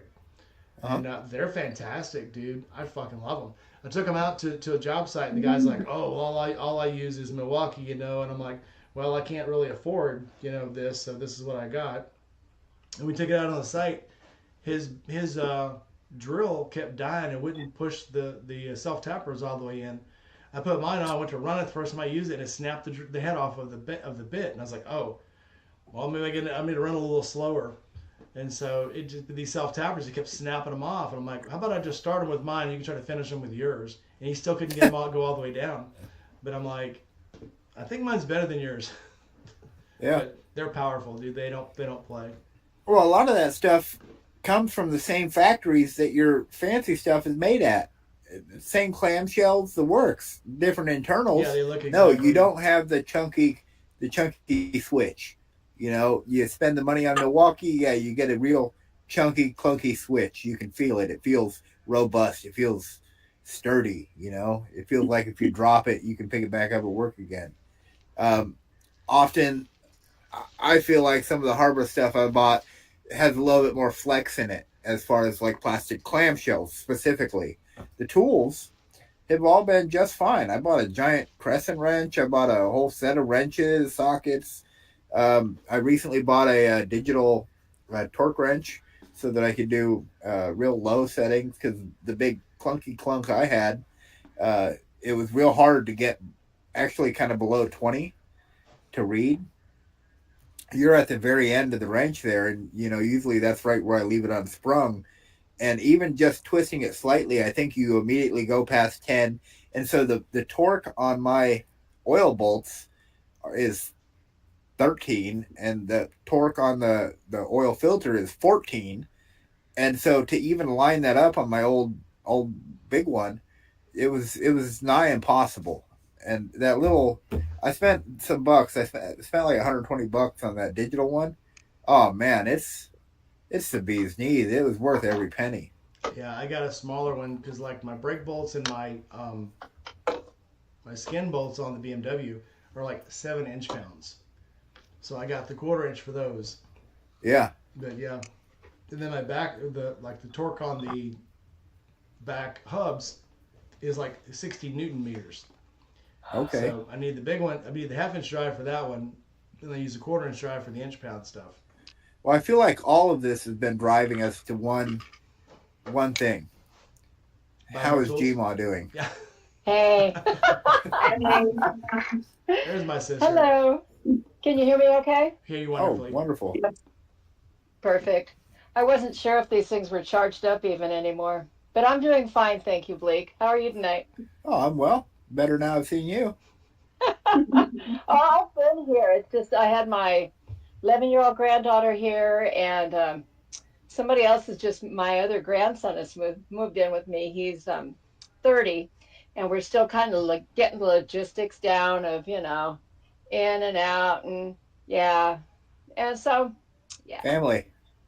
Yep, family.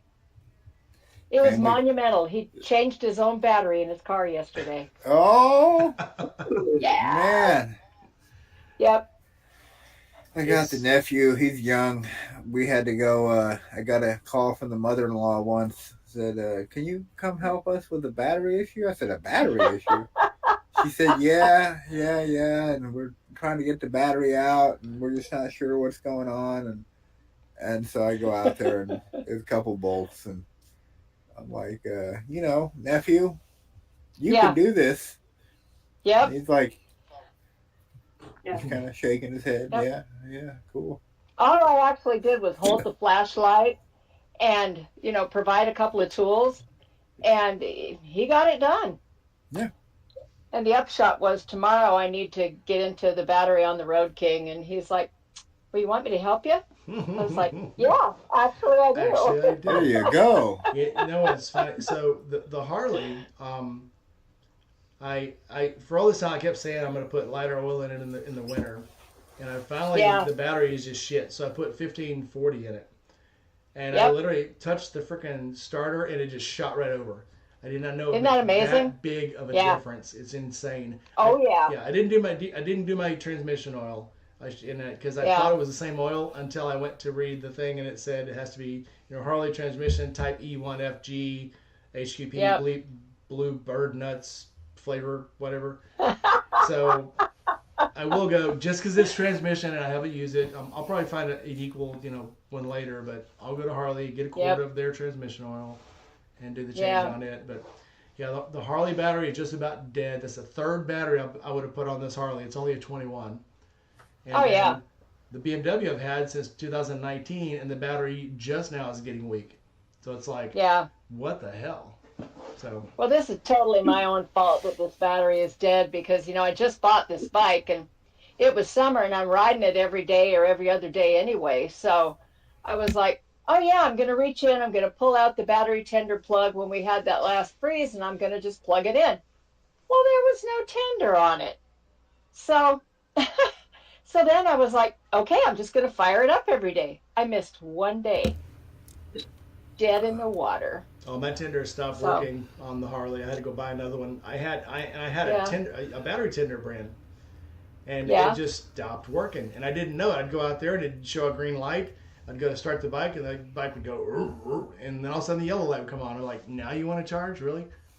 And so I need So about 1 a- month. from Harbor Freight, I bought a new one from Harbor Freight, $35. I Good to need know. one month each year out of my batteries where they don't need any help. Because Right. the cord I use for the battery tenders is the same cord I use to run our Christmas lights. So for 30 days or 31 days, that cord is gone. It's got another use. It's powering the big Santa riding a motorcycle and all the Christmas lights. So I need the batteries to just live that long, and then they can go back to their happy supply. And I did something similar where it kind of went by a little longer because I got everything taken down, but I didn't immediately. We had some snow and stuff on the ground, and so I didn't immediately get it all put away, just taken down. And then a week ago, I finally got out there and was like, I better get all this stuff tidied up, or I'm gonna be buying $200 worth of batteries come spring too. Oh, I know, it's insane. Yeah. I guess I tend to get the interstates, and they're a little pricier, but man, they're a good battery. Good Oh, really? battery. Yeah, interstate batteries. Well, Well, I put a lithium on the Dyna, but I'm not doing that on the Road King. the interstate, it's interesting because I've heard mixed reviews. I had a coworker, he rode a Ultra Glide, something Ultra Glide. And he needed a battery. He said, I got one from Interstate. They're kind of assholes. And I was like, really? I've had no experience like that. I go to the one down on 86, and he's like, I go out to the one in Altoona. I said, go to the one on 86. In fact, I said, let me call them up. Hey, so-and-so, their battery's dead. I just tested it, and it's holding nothing. I know you'll probably want to have him bring it in. They said, yeah, he can bring it into us. We'll test it, and if it's bad, we'll just give him a new one. He said, I don't know if I believe that. Those other guys, they're said nothing we can do. And I said, stand on me. Go down there, see him. He went down there. They replaced his battery right there. He said, I talked to him the next day. He said, Bill, them guys down there, they took care of me. And that's the ones I'll go to from now on. And it's crazy because they're both interstates. They're both the same company. But one store has people who give a hoot about their job, Yep. about doing something for a customer, and the other clearly does not. And that's stuff you have to imagine if you're a GM somewhere, or this is just the way my mind works. If you're a GM somewhere, you got to be looking at each one of your stores and going like, well, I just talked to so-and-so Craig last week. What is going on at this store? I mean, they just don't make money. And we can look back to 3-4 years ago. Most of these GMs know what statistical regression is. You look back 3-4 years ago, we were making money. So what's going on? Pretty much about the time Craig got into management, the stores went downhill.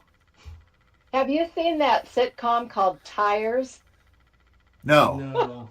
Oh my God, it's kind of juvenile, high school type stuff, but it is funny as hell. You've got to watch it. Okay. And when you want to talk about behind the scenes screw ups at work, it's sort of like Office, but in a mechanical type scenario. I highly recommend it if you want a good laugh. Go Okay. watch it. It's hysterical. Yeah. It's got Shane Gillis and a couple of other comedians in it. Oh. Now Yeah. you're talking, because I already watched one. There's a whole series on YouTube called Customer States, and it's all Really? people rolling their cars in with terrible issues, and it's from the mechanic's perspective. It's just, you just type into YouTube sometime Customer States, and Okay. it'll be endless videos of half an engine torn apart, the engine's leaping out of the engine bay, and they're like, yeah, I think I got a bad tire back there, and the mechanic's like, we can't touch this, sir. Your frame rail is wired together with chicken wire. We can't put it on our lift. No, I just want the tire done. And it's like, No. we can't do a tire. We can't guarantee the tire will stay on. Yeah, I saw one like that where they wanted the tire replaced, and the rim looked like somebody had taken it, a sledgehammer to it from like 5 sides, and Yeah. smashed the hell out of it, and they had broken off studs, and like, no, I just want a new tire. It's like, that won't help you. You My have friend other- said you he's have got a other guy who'll problems. do it cheaper. Yeah. Yeah, you can't be stupid. Everybody's got a guy somewhere who's going to do it cheaper. Oh yeah. But then there's right, you know. Oh, Yeah. one of my tattooists said that. He goes, if you can find somebody to do it cheaper, go to them. Why are you here? Yeah, Have a good day. yeah. It's even sometimes in the same, like the Harley dealership that I go to. So I bought, when I got the bike, I got the free oil changes. And so I went up there the first time, and I was like, so do I get a clutch adjustment and all that? And he goes, oh, with these, it's just, the oil. We don't do the clutch and stuff. That's a different package. And I was still getting the engine light. We talked about the engine light for a long time. And the next time I went up, and he said, you got anything going on with the bike? And I said, yeah, I still got that same engine light. And he goes, what engine light? And I said, I'm still getting, the O2 sensor alarm. He goes, oh, well, we'll look at it and fix it. I said, well, I didn't think it was part of the package. He goes, anything that's wrong with the bike is part of the package. He goes, yeah, we'll take care of that. Oh, I'm yeah. like, same dealership, different service manager, or not, but service writer. So I'm like, okay, cool. Yep. Yeah, I Oh don't my ask for God. much, just consistency, you know. Right. Yeah. Well, then I got it fixed, but If you got the best You know- tacos in town, but I get a poke in the eye for it, yeah. at least you're Yeah. honest, you know. At least be honest with me. Yeah, I'm poking the eye first. It's gonna sting a little When I bit. bought the- May not be my finger. Just But it's saying. going to be the best Yeah. taco you ever had. I bought the road change, and so I was, going through Eagle, the Harley Davidson dealership thing, right? So great guy, yada yada yada, and he's like, "So do you want the tire package?" And I was like, in my head, I'm like, well, every time I hit the road, I at least go through one tire consistently. So how much is it? Well, it's $800. I'm like, well, it cost me $500 to get a tire when I'm on the road. So this is a no-brainer.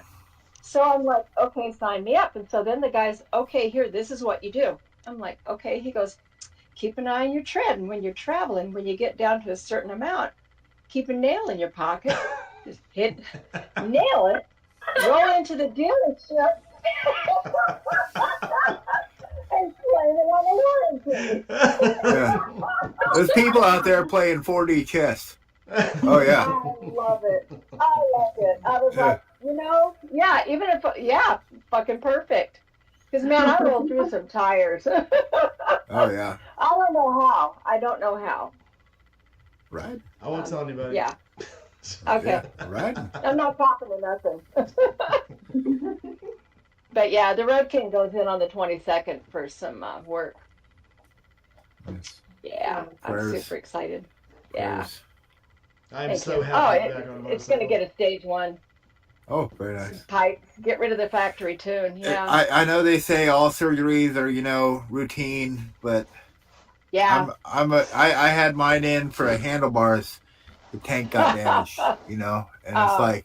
it's like you got to sign this little waiver, and I'm like, I'm Oh. afraid because now I got to have open heart work on Oh that. no, see, yeah.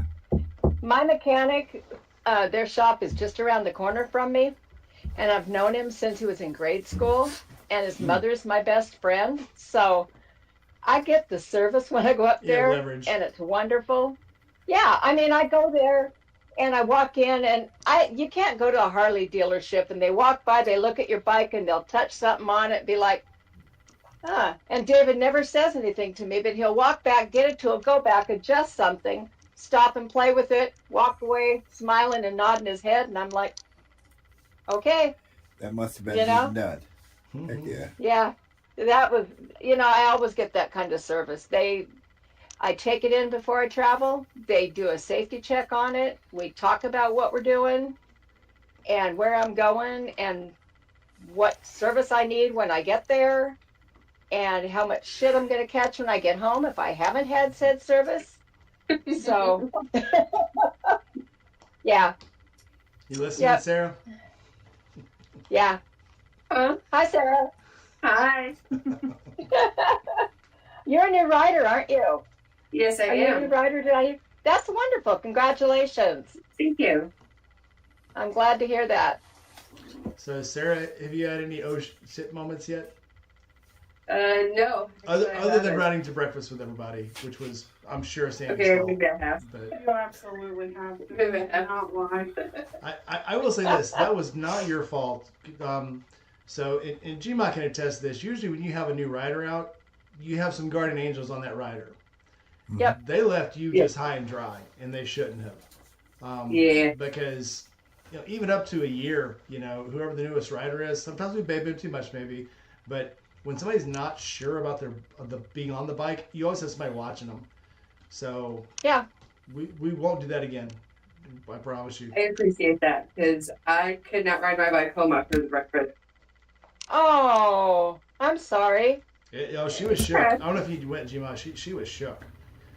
So Yeah. What happened? There was a lot of people, Oh, and it was only my second group ride. uh-huh. Your first one that big. Yeah, my very first one that Yeah. big, or Well, the second group ride in general. yeah, they didn't block. And it was just, They didn't block, and they took off at the red light. Everybody just started running through the red light, and she wasn't sure what to do. yeah. So instead of staying I back had to buy a and car. Yeah. Yeah, it was kind of fun. yeah, it's. Oh, yeah, no. But that's I why remember I don't when I was like in. those Yeah. big group rides, is because everybody, even the people that don't really know what they're doing, just want to follow everybody else and go, "Well, I know what I'm doing because I'm a real biker," rawr, and they end up doing stupid things. So I ain't above stopping at a red light. I don't care how many damn people are coming. Unless somebody's blocking. Yep. You, It's better to stop at a red light rather than be well, should I? And then you're going to get taken out because there's that space between you and the rest of the pack. So it's a lot safer to stop. Somebody And posted. the people behind you had better not be that tight on your ass that they're Yeah. going to hit you.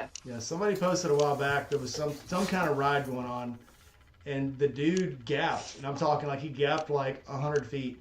And so the car went to go, and he ran in and hit the car. And they're like, "Oh, it's the car's fault. He shouldn't have No, ran." it's not. And I'm like, one, they had no blockers. Two, the dude had gapped. Once you gap, Yeah. you might as well just say you're in your own group now. You're two separate groups. Don't try to catch up. Unless you're on open I mean, highway. truthfully, when I'm in a group ride and if it's in a situation like that, I will suck up as close as I can and as fast as my brakes will allow to the guy in front of me. But, it's not my first rodeo. I'm comfortable with that. I'm Yeah. not letting somebody in. But if it was a different situation, I'd evaluate my situation and act accordingly. Yeah. So if somebody's going to leave a big hole, of course, somebody's going to fill it. Yeah, because it's like following a funeral. If you're following a funeral and all of a sudden there's a 10-car gap, you just assume that's the end of the funeral. Nobody's Right. and you start breaking in. But My apologies. I got a runny nose tonight. you're up there in the fine. Great White North. You understand? Shut up. We were just talking about if you down in, I don't know if you've ever been there, but in Portland there's a piano bar, and I think it's called the Piano Bar, and it's right next to a comedy club. Ooh, I love comedy club. The piano bar. I think it's called the Piano Bar. I have friends that live in Portland, so I can go down and scout this out for us. Yeah, because now I want to go back. I want to go back when it's not 40 degrees and raining. That's what I want. Well, you might want to wait a minute then, honey. Yeah, it's worth waiting for, I think. Yeah. All right. Yeah, Dee, you can come stay with us. I will. Okay, so we're talking about trips we're making this year, things we want to do. So where are you going this year, Gma? Well, surprise, Diana. I'm going to come stay with you guys for a while. Bring it. Come on down. And, well, my plan had initially been to go to Virginia City with a couple of friends of mine and then peel off from them and just come across the south. But I'm kind of thinking that I'm going to go across the northern part of the states because I have some Harley Davidson challenge spots to get in North Dakota and Wisconsin and some other areas up there by the Great Lakes. And so I'm going to go up across the top and then down by the Great Lakes. I've been through Milwaukee before, so I don't need to make that stop. But then I'm going to go probably try and catch up with Biker Babe Beth because she promised me a crash spot for the night. Nice. And then, yeah, and then I'm going to go down to your house and kind of cruise around, get another couple of spots, and then Louisiana to see another friend of ours down there. And then going to come back across through Arizona, New Mexico. I've got a kid in Pahrump, Nevada that I'm going to stop and sponge some couch space off of. Pahrump, yeah. Yeah. And then I might go see Steve. I don't know. I want to see if the Road King is too big to lane split in California. I mean, it worked really well on the Those Dyna. lanes are wide. I was surprised. They are. Yeah. It was amazing. I loved it. Yeah. I didn't realize on some of these other videos that there's actually a lane for motorcycles between the lanes. I was like, There is. geez. There really is. I mean, I took some video of it when I was actually lane splitting, and it doesn't even hardly look sketchy at all. No. But I wasn't going as fast as I usually do because, you know, you're just going 5 or 10 miles faster than the traffic flow. And if the traffic is flowing at a certain rate of speed, you don't need to split. But once it stops, dip to the side and go. I mean, a lot of people are going way too fast. So, you know. And Journey of Jerry, yes, that's my plan. Yes. Yeah. Yep. Yeah, I've just got to avoid any ways where I have to dip through Canada. Don't do it in Canada. Oh, Canada has gone nuts. Have you seen all the stuff that's coming out about Canadian healthcare? To get off on a tangent, 120,000 people were euthanized last year. The doctors talked them into euthanizing to donate since they're lower on the list of life. They literally told the patients this. Talked them into euthanizing themselves so they could give their organs to worthy donors. That's They're trying. crazy. It came out that I remember watching some stuff What? about this because Yes. one of my best friends that I game with lives up in Nova Scotia, and we run game all the time together. Yeah, they want. How is it they portrayed it too? They framed it in some certain way, like they're trying to do the public a good. They were trying to save the tax dollar or save some money, and this is going to be a helpful, beneficial thing. But it was basically state-sanctioned suicide. Yeah, and they were See, talking. this is why I don't favor that kind of shit down here. Well, No, That's ridiculous. yeah, I don't mind. Again, like our Nurse Joy, a lot of these like the Dr. Kevorkian stuff. Those people were literally dying and in pain. They were just talking people who were on, assisted care, live by themselves, talking and going, listen, you're really a burden on society. You can probably should just go ahead and let us euthanize you and give your organs to help to people who are worthy of them. And that's how they put it. Worthy Oh, man. donations. Oh. It's I'm like, so happy you like Nurse Joy. That's so great. yeah. She's something special. I just caught her most recent little episode where she was doing crafts while talking Colts, and I was blown away. What? There's I'm a little YouTuber goes by. Actually, she changed her name. She goes by Macabre Maven now, and she does stories about all kinds of stuff, the strange, dark, and unusual. And now she's expanding to doing crafts. She does a lot of beadwork and stuff with bones. So she's filming, doing the crafts, talking about all kinds of stuff. And if you haven't, check out her channel. Oh, I'm definitely going to because I make books, and that's kind of I love crafty shit. Well, she does really cool stuff. Like Crafting she is did fun. one about patients that come back to life on you. And I think it was in the Kevorkian episode. She said they went in and a patient coded, another nurse came and got her, and she was the head nurse. So they went and got the nurse. She came in a second, verified that she was dead, verified all the vitals, and they called the doctor, and the doctor said, okay, go ahead and call the family. They called the family, told the family that their parent had passed, and they're like, okay, well, do you want to come up here and, see the body? And they're like, no, we'll come by tomorrow.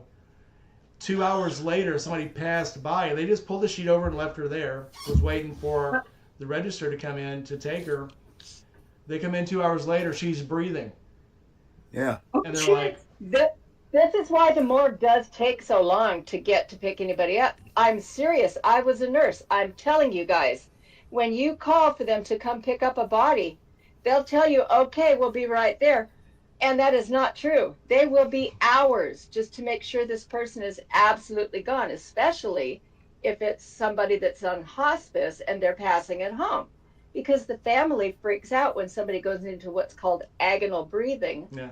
And you know, if you're only breathing once every 5 minutes, that's enough to stay alive. Yeah. But yeah, that's why they take so long.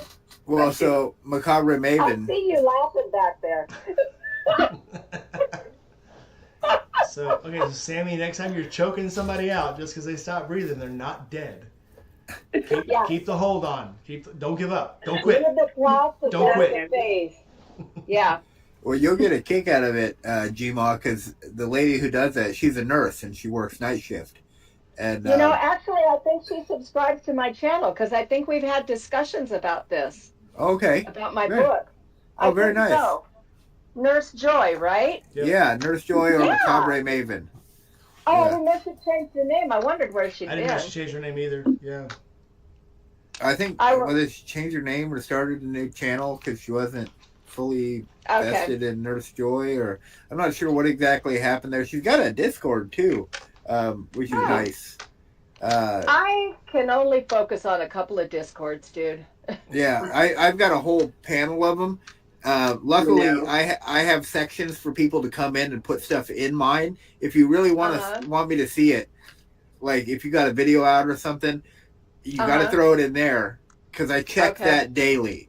And I used to I was doing a word of the day, but I don't know, people stopped responding to it, so I just stopped doing it.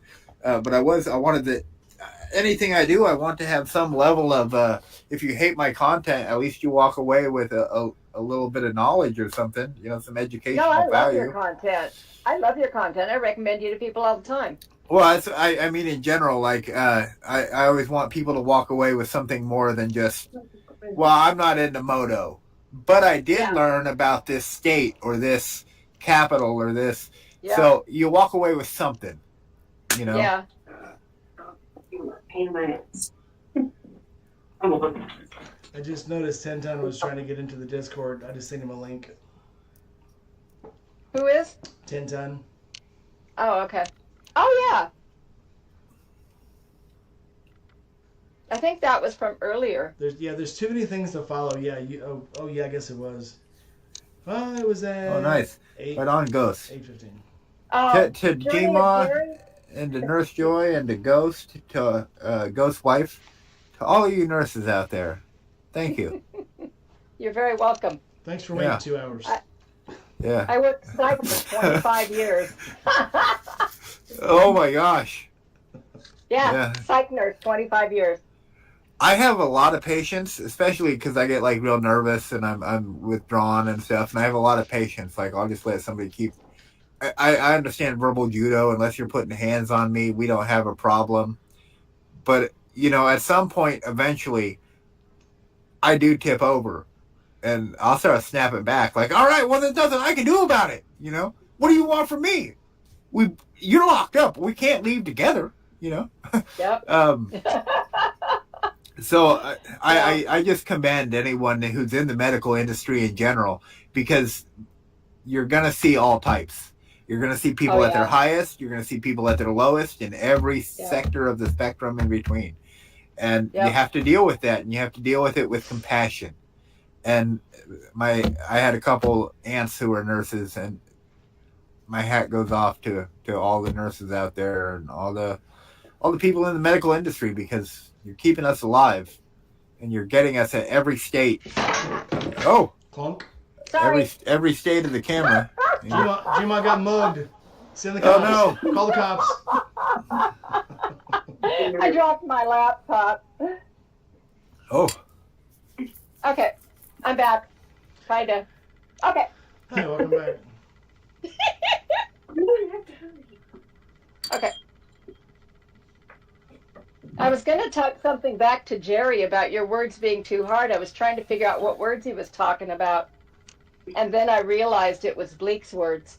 Oh, Oh, what my did words Blake were too say? hard? What did he say?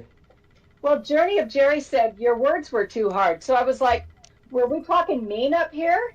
And Would then you like it, it a little softer?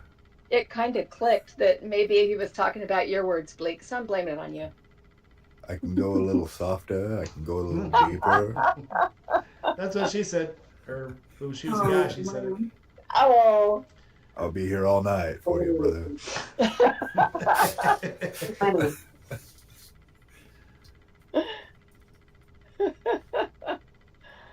Oh, I had the worst headache earlier. Yeah, Thank that's what heavens Dana it was finally went saying. away. Having an 11-year-old in the house will Oh. do that to you, man. My words of the day were too hard. Yeah, Yeah. I like to Oh. pick ones that had a lot of meat on the bone. Maybe I'll revisit it and knowing that, pick some stuff that's a little more usable in day to day. I love words. I really do, and I read a fair bit, and I watch a lot of media, and I watch a lot of international stuff. So I'll pick up stuff that's not just ours, but it's other people's, and Nice. and immediately I really I love America because if you think about the melting pot and that perspective, we get exposed to so much, and we get the opportunity in a unique position. We're in like a super position of culture where we get to pick and choose little bits of other people's that we get exposed to and enjoy it and just embrace it and love it and learn about it because we have so much difference here, so much diversity. And you don't get that everywhere you go. You'll get some really cool stuff, really rich, really a lot to it, but not everything wide open all the time. And I don't know. I really like that. It's one of the best things about this place. Jerry says that he has a GED, needs the easy words. Gotcha. I think that you should still do a mix. That way it'll challenge all of us. I mean, Well, sometimes I need the easy words too. What I was doing was I subscribe to stuff. I'm pretty old school. I still write letters. Sometimes I do too. people get letters from me and they're like, "That's the thing." Mostly though when I have friends in How did you jail, do that? so- How did you send this bill to my house with a letter inside? Anyway, I would do those words, and I get them sent to me in the email each day. I get a word of the day, and it just comes straight out of Merriam-Webster. So then I was going. I always want to interact with the people in the Discord, and more than anything, I try to always be positive. I don't know what point you're coming into my Discord. Maybe you've just had the horriblest day of your life, and if I can say something nice and just make it a little better, Yep. then I'm happy. Or if I can just offer some other perspective other than the world is misery, then I'm happy because there's still a lot. Yep. What they say, you never know what people are going through. You may be the only good things that happen to somebody in their entire day. Yep. Yeah. Yeah. So always. My mom always said it was a ripple in the pond thing. You want to be the one that they enjoy surfing with, but not the one that washes them under, which was kind of ironic in that my brother drowned shortly after that. But I get Way people- to turn it black, G-Wa. Jeez. I get people who reach out to me who are struggling, and they know I've had my battles with addiction, and Yeah. I love that stuff because I do my very best to just listen, offer whatever sound advice I can if that's what they want. Maybe they just want someone to listen and just hear about what the hell they're going through and feel for a moment they have a connection to someone else. And I'm happy to be that person. And because I had people who were there for me when I was in those very same shoes. And if I can Yeah. repay that in any way, it's owed because I got a lot out of it. And I get to live a wonderful life today because someone took the time to listen and hear me. And so anybody who comes to me from my channel or from the Discord or from the Rainy Night stuff that I've done or anything that results from that. And there's been a couple where people reached out to me and said, I kind of just want somebody to talk to. I'm really struggling right now. I've got so-and-so in the back who's not doing well, or I've got this kind of leaning over me. This dog's breathing down my neck. And I'm happy. You're welcome to reach out if I have the time, I'm happy to call. I'll call you right up. I'll just say, hey, give it to me, and get it off your chest, and let's move on to a brighter day, because that stuff's out there. You've at least gotten it off your chest. Something I Yeah. learned in the military.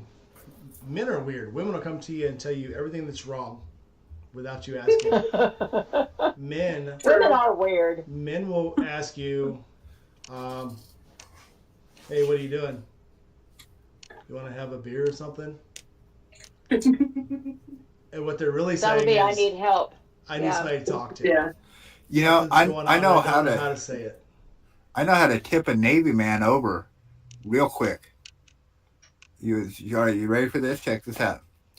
How? Hey, so Rainey, I've been thinking about going to one of them bases, them Navy bases, Mhm. and touching the boats. I'm not the guy. I don't care what. So here's the thing, and I know what you're talking about. To me, everything is a boat, and the guys that it pisses off is the guys that have been like 4 years in. Because they're shipped? They're ships. Boats go on Yeah. ships, and ships go in the water, and subs go underwater, and I call them all boats. To really piss off a submariner, instead of calling it a sub, call it a boat, because it is a boat. But I'll ask them, I'll say, well, where are they made? Electric Boat Company is who makes the submarines. In a boatyard. In a boat. Well, they make it in a shipyard, but the company is called Electric Boat. So maybe it's not ubiquitous across the whole. I was watching this video about the history of "Don't Touch My Boat" in the Navy, and how every time a foreign power or entity has taken a shot or a stance against the United States Navy, all the way back to its infancy, it has not ended well No. for the group that did. So, and I'll give you an example. The example that was in the video I was watching: a U.S. Navy destroyer or something. Obviously, it can cross the sea. It was over by North Korea. There's a hill with a gun emplacement. The Navy ship's going by. The gun emplacement starts. They start hearing tink, tink, tink, tink, tink, tink, and they thought, "Are these guys shooting at us? Are they touching our boat?" And then the captain gets a notice. Yeah, three men, sir. They've been injured. And he said to the gunner, you see that hill? I don't want to see it anymore. And the hill no longer existed. The moral of the story was, don't touch the Navy's boats. Just don't touch their boats. So we used to do, one of the jobs I did was maritime interdiction. We boarded ships. And to get the ships to stop, to get to board, you had to stop them. So we had been chasing this group 3 all night that wouldn't stop, and they wouldn't respond to radio calls. So the captain said, fire 50s across the bow. So they fired the 50 cal across the bow, and it's very disturbing to see that water trail jump up in the air 100 feet when they fire across from you.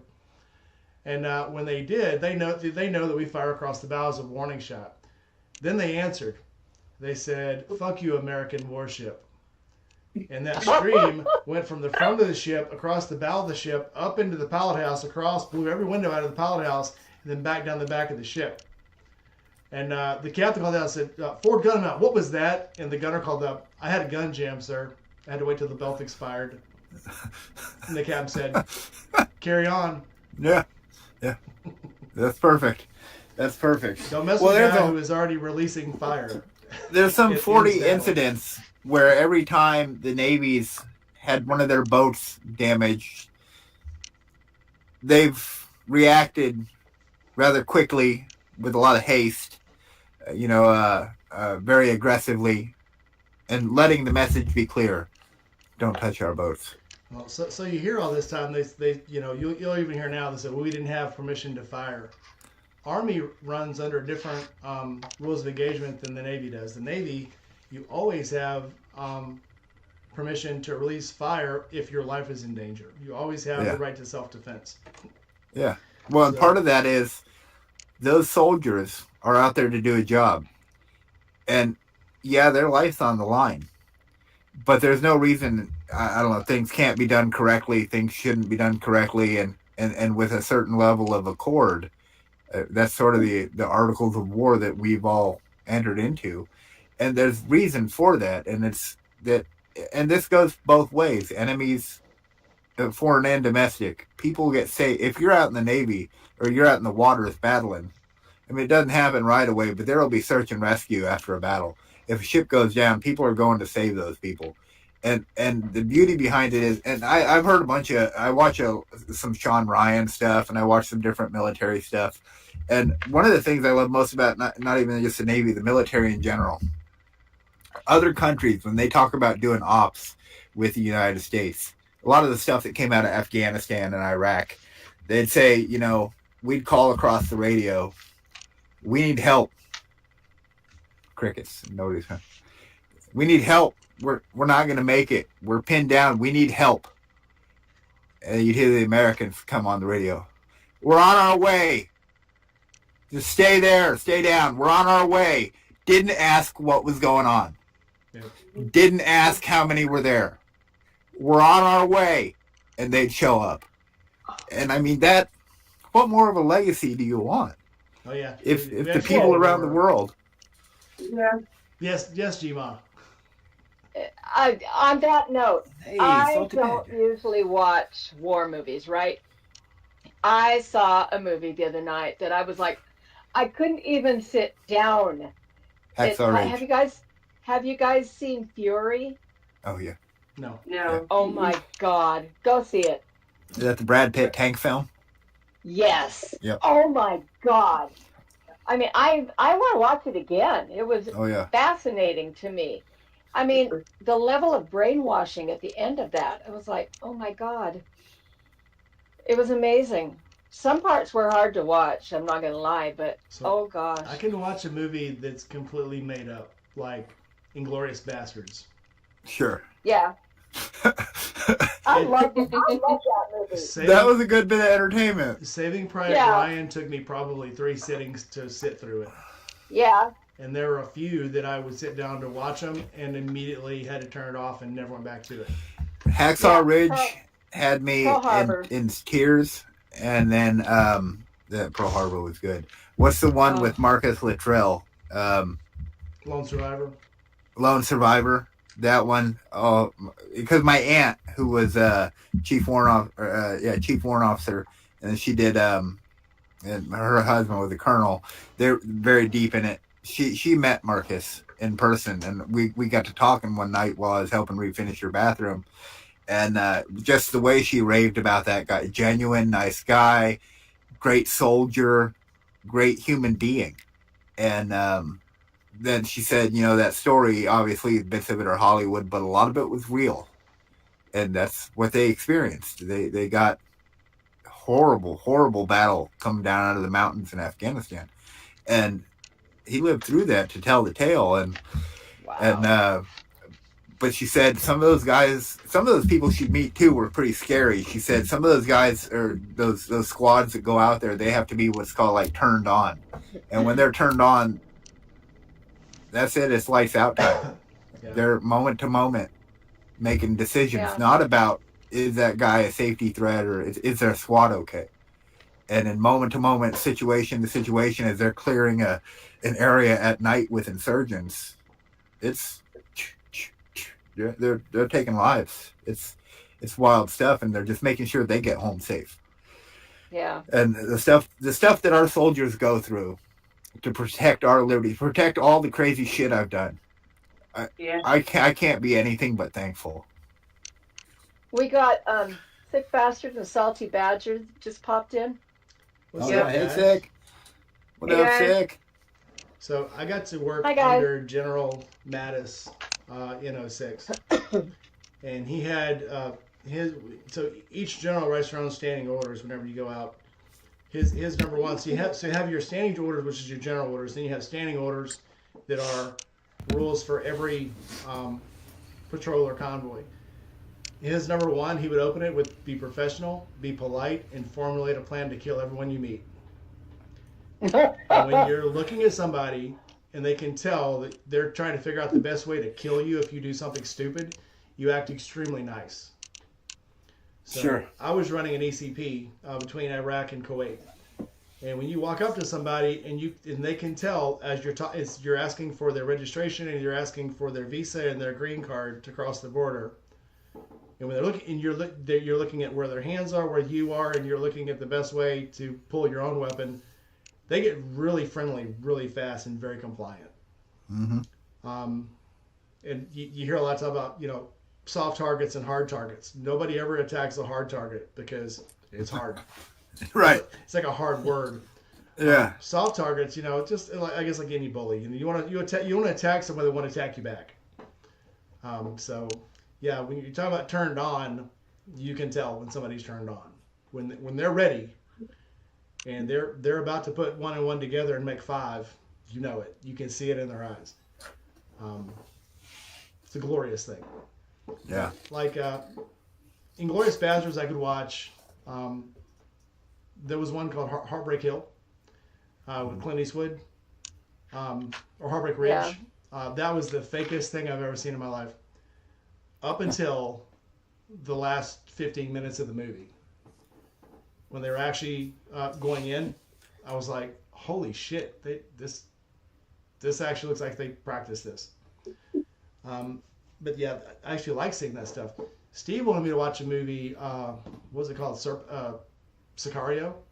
Because he's like, it is so lifelike, it is so real, it's so... And the first time I watched it, I was like, yeah, this is a pretty good fantasy film. I like this. This is good. He's like, no, that looks pretty real. I'm like, that is nothing like what really goes on there. So I watch a lot of film. Well, I watch a lot of film, and you probably see this a little bit in my YouTube because I use a lot of film cuts and stuff. And speaking of Inglourious Basterds, I love Tarantino as a director. His Cineverse is required reading for someone who wants to sort of direct, sort of edit, and sort of make content. And I go all the way back. To be clear, I go all the way back to Alfred Hitchcock. If you can tell a story with no sound, no talkie, then you're a hell of a storyteller. And that's where he cut his teeth. He didn't have sound until, what was it, the 30s or 40s. Then the talkies came in.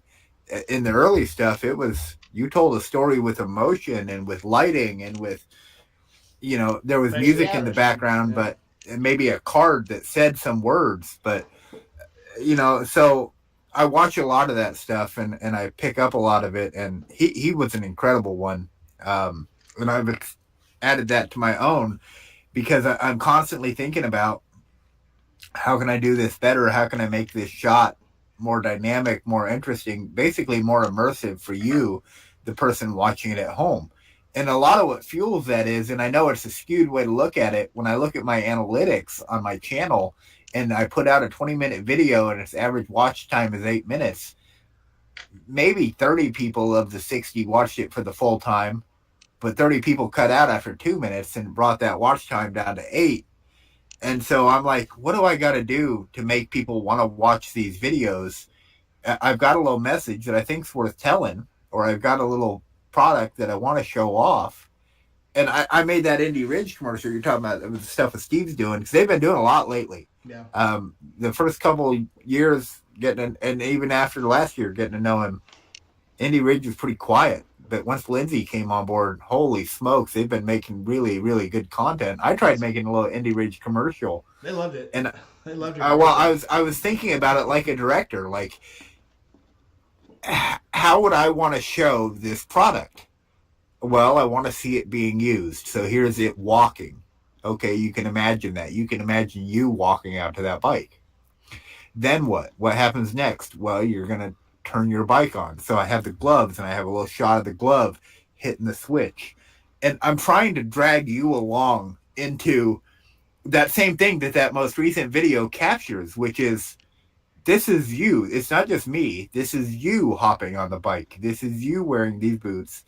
This is you taking off into the sunset. And there's directors who do that really well, and they drag you in. And there's directors who don't. And we don't talk about them because nobody remembers their names. They're married to Madonna, and their movies suck. No, Guy Ritchie has made some good films, but that wasn't one of them. So, literally, as a Navy guy, the best Navy movie that was ever made was In Harm's Way. As far as Okay, I haven't seen it. realistic, it's I haven't seen it. realistic. It was made in the '60s with John Wayne, Kirk Douglas, and I can't remember. Oh, Yeah, it's an old yeah. movie, but as far as what happens on the ship and how they do the damage control and they're trying to stop the flooding, and that's real stuff. They use real old Yeah, sailors to I make that. can't watch drowning stuff. So It was very I- realistic. having a wife who's 10 years my junior, I get exposed to young people stuff, or at least younger than me. And that's why I have a TikTok and I don't use it correctly. Because TikTok's meant for live streaming and I throw reels on there like it's YouTube because I'm not 11 and I don't know how these things work. And so I just do my best, you know, and I feel like that Steve Buscemi meme where I'm holding a skateboard and I'm like, what up, other young people? How are you? You know, anyway, so I get to learn about all this stuff. And one of the guys I've found is a Navy guy, or he's a soldier. And he's always doing these funny reels about the boats, about the Army, about this and that. He does one recently, and I think he's right, because we're seeing war. The war in Ukraine has shown us, to talk kind of darkly for a moment, has shown us the new face of war. And it's in some regards, boots on the ground aren't going to cut it now. Infantry has always been one of the first lines of defense, and people don't understand how hard infantry is, because you have training and you have a weapon, but you're kicking doors open to people who are waiting in the corner for you. You know, you're on the front lines of scary. Well, now in the drone world, and this guy did a video, he's got a little China flag over his head, and he goes, "Hey, USA, we just thought you'd want to know we've got a new boat." And the guy got the USA flag above his head now, and he goes, "Oh yeah, China? What's that?" And they said, "We've got a carrier." And they're like, "Yeah, we're listening. You say you got a carrier? You know, is this one not diesel?" And they're like, "Oh, that's funny. That's funny." No, this is a drone carrier, and it's got thousands of drones in it. And the USA is like, "Oh, that sounds so cool." And then Britain comes in, and they're like, "No, this is. Are you listening to what they're saying? This is terrible." And he's like, "I don't know. This is pretty cool. It sounds pretty cool. We need one of those." It's like, you realize with the drone carrier, they could touch 1,000 of your boats at once. "Oh no, China, you better not." You know, and I don't know. He's hilarious. I'll have to send you a link to him because he's a soldier. He's active duty, and he does all these reels about. It's like Monday Fun Day, I think, is his channel, and he's just hilarious.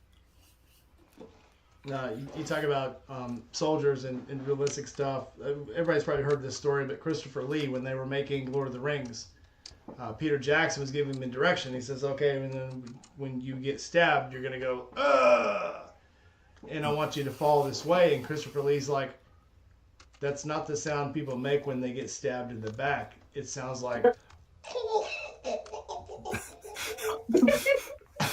And Peter Jackson goes, and everybody just moved away from Christopher Lee. Christopher Lee was an SAS. And Okay. and if you believe the stories, Christopher Lee is the SAS officer that James Bond was based on. Okay. Oh yeah. That's what a badass Christopher Lee was. Oh yeah. And if you ever get the chance, read Christopher Lee's biography, the real story about him. That dude was something else. Oh, interesting. There's been a lot of soldiers, I'm sure, who don't get their moment in the pen either, who have done incredible things to make things work, just to get home. You want to see a cool movie? There was a movie that was actually made by Navy SEALs. All the actors in the movie were Navy SEALs, and it got horrible reviews. And but it was actually all real footage, and they reenacted a lot of the things they did. And the critics ate it up like, "This is horrible acting." Well, because they're not acting. This was real. It doesn't go like, Battlefields type, those type of things. A lot of the stuff they do is so slick and smooth it doesn't really make a whole lot of, doesn't make a lot of film play.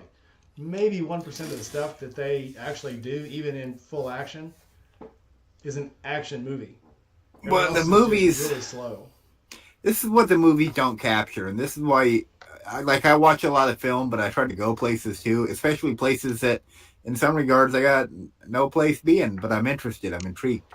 I went and checked out a great big Navy ship. I think when I was it New York or Philadelphia, out in the harbor no, maybe it was New York. I went and checked out some big ship. I think it was, they had a damn NASA spaceship on it. Anyway, so it had a whole spaceship on it. I got to see a spaceship and a great big ship and a submarine that day. Old school retired submarine. Wow. And all that stuff, you don't know till you're on it just how confined a place can be or how much stuff can be packed into one area. You go on an old Navy or old submarine, the amount of stuff packed into every square inch of visual footage is just crazy. There's pipes and stuff going every which way. And how anyone could ever make sense that, well, somebody was trained specifically to know where the damn pipes go, I'm sure. Yeah. You have to draw. So as an engineer on a ship, so when you get qualified as an engine watch or if you get qualified as a top watch, they go in for your board and they'll say, draw the fuel oil system. And you draw it from the tank, label the tank, how many gallons is in it. You draw the very first valve, you draw the first filter, you draw the next valve, you draw where that valve is controlled from. Now you draw the next filtering system. Now you're in the heaters, now you're in the heat exchangers, now you're into this piece of equipment, now you're showing the recirc, now you're showing the second set of filters, and that's just for the fuel oil. You have to know fuel oil systems, air systems, lube oil systems, the diesel systems, the generator systems, the turbine systems. You have to be able to draw everything. And it seems like a whole lot of overkill until the ship's on fire and you have to close a valve.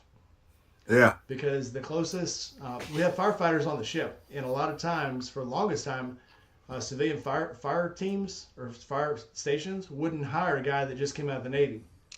Because in the Navy, the closest land is 5 miles straight down. And you don't want to be there. So you'll go into a burning building, you'll go into a burning ship, because if you don't put it out, everyone's going 5 miles straight down. Lives are lost. So and you don't even slow down at a door. You know, you see a lot of times now, well, all the fire department could do was back off and let it burn and try to control it. That doesn't happen in the Navy, because if you do, the next thing you're going to do is abandon ship or ride it all the way to the ground. Right. And we say that a lot in the Navy. We're going to ride it to the ground. That means the ship is sinking. So it's not. And ground is not where you want to be. Got not it. where you want to be, because you. Okay, I'm following. I'm following along. We've all seen these movies, you know, or these documentaries where when a ship starts sinking, once it gets below 50 feet, it becomes reverse buoyant. Nothing's pushing it up anymore. Now everything is just pushing it down. And it will actually gain speed as it jets to the bottom of the ocean. Yeah. When it hits at about 50, 60 miles an hour. Yeah. So you're looking at something that weighs, like my ship weighed 10,000 tons. 10,000 tons stopping abruptly at 50, 60 miles an hour is violent. That's why when they find these ships, they're usually buried.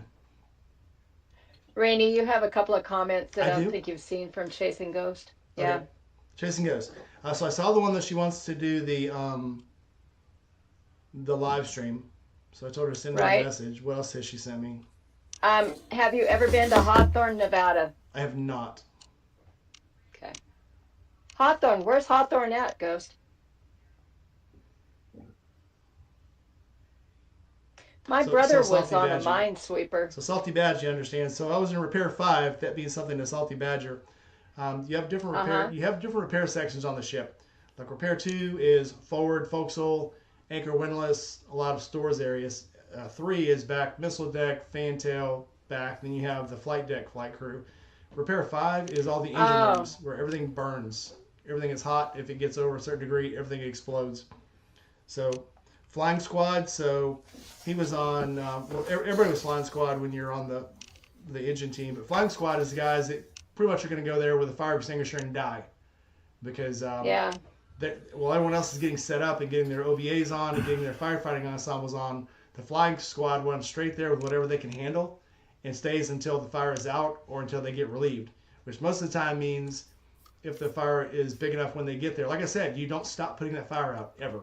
So when the Flying Squad gets there, you're going to stay there until you're either relieved or you're dead.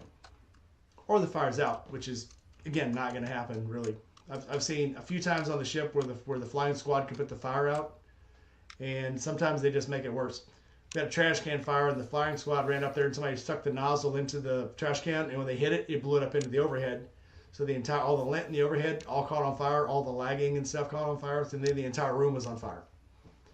And again, you just get used to weird things like that happening. Fuel oil leaks and lube oil leaks and fires in the overhead and fires in dust that nobody could reach with their hand.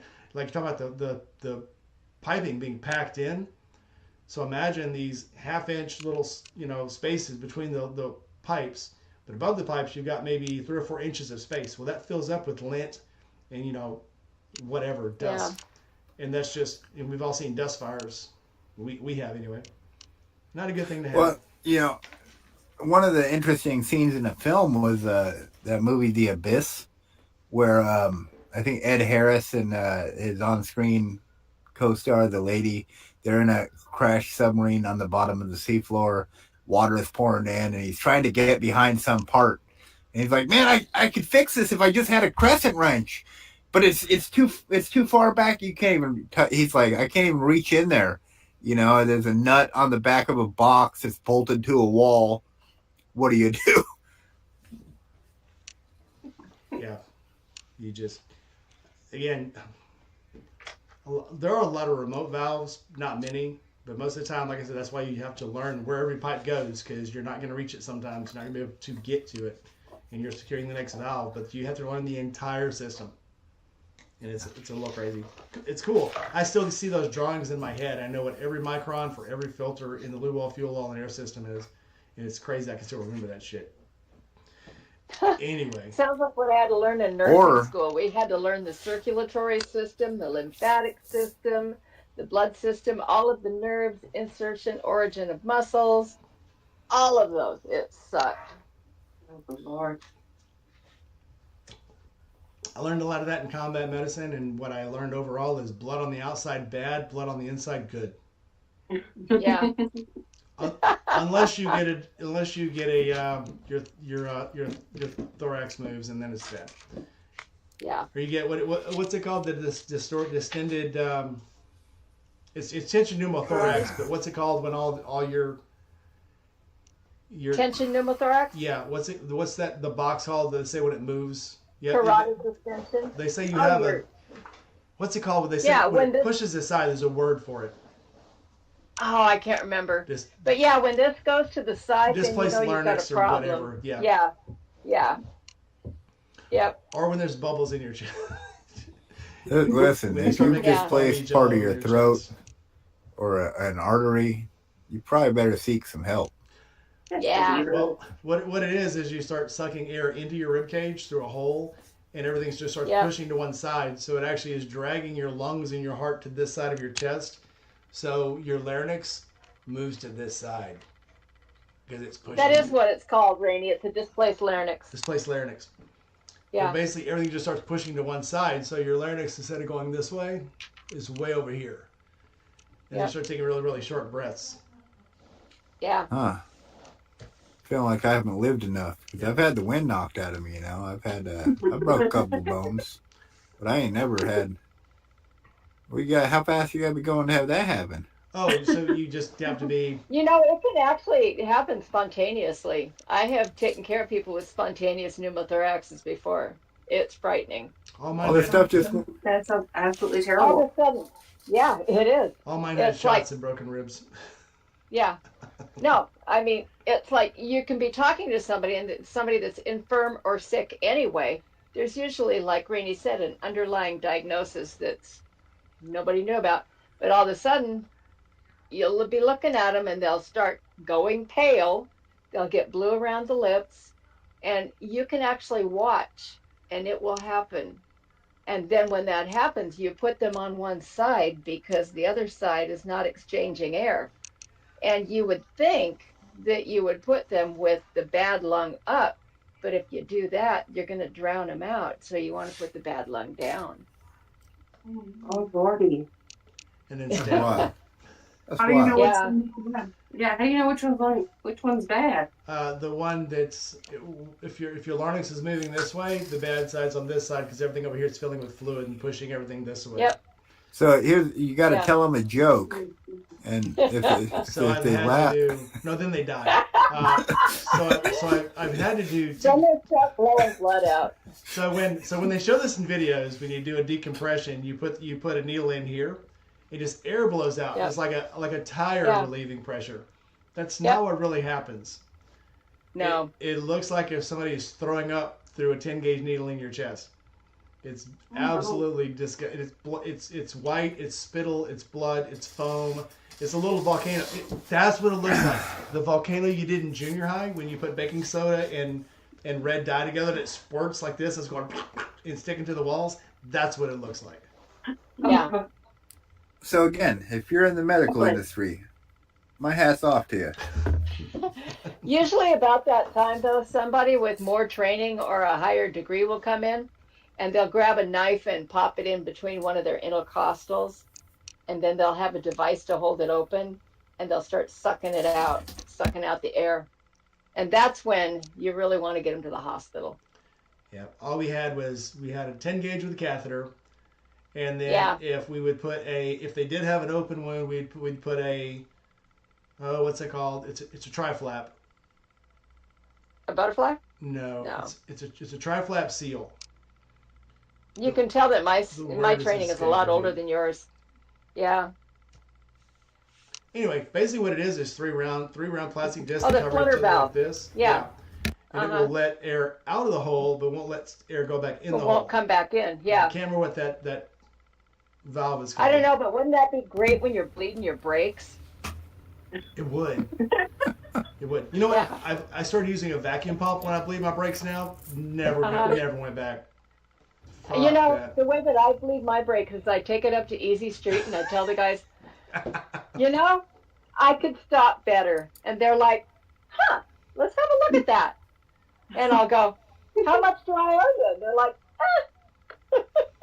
But yeah, that valve would have made life so much easier before I could afford a good mechanic. But yeah, I've put the Sportster brakes back together and taken them apart and kitted the master cylinders. This is gonna kill me because I have Several one in my first aid bag. And you can't remember the name of it. You're going to stay away from No, things I'll and be look right at that. Yeah, I've seen more disgusting medical things than I ever should have seen. When I was at the hospital, I was taking care of an AIDS patient on one of our general wards. And every time he started getting better, he would realize he was going to die of AIDS. So he'd go on his meds. And one day he decided he was going to self-amputate his junk. So he comes walking down the hall at me and everything is hanging to below his knees because he's partially severed things. And he's bleeding. And I'm like, so what's going on here? And he's like, I'm going to cut it off. It's causing me a lot of trouble.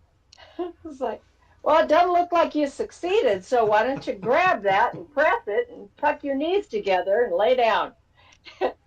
They put them they put them back on. That's crazy. As soon as I stood up, I remembered it. It's a hyphen seal. Hyphen seal. Huh. That's cool. And if it has a little plastic ring, it's called a hyphen valve. But basically, yeah, it's just what we used to do is just take two credit cards or two ID cards, duct tape into each other like this, Uh-huh. and then it would blow out. And then when it went to go back, because they were laminated cards in the old days, weren't like driving licenses now. It was a big, Right. like a 2.5 by 4 laminated card. Or you could take Yeah. wrapper from a MRE. The wrappers from the MRE, Uh-huh. duct tape them over each other, triple fold. Right. But it'll blow out, but then it won't come. When it goes to come back in, it will seal against the skin. Huh. So Well, that's A cool. lot of field expedience. if I'm Yeah. let's say I'm in a motorcycle accident, my junk gets half severed. Yeah. This is terrible, but we're trying to live through it.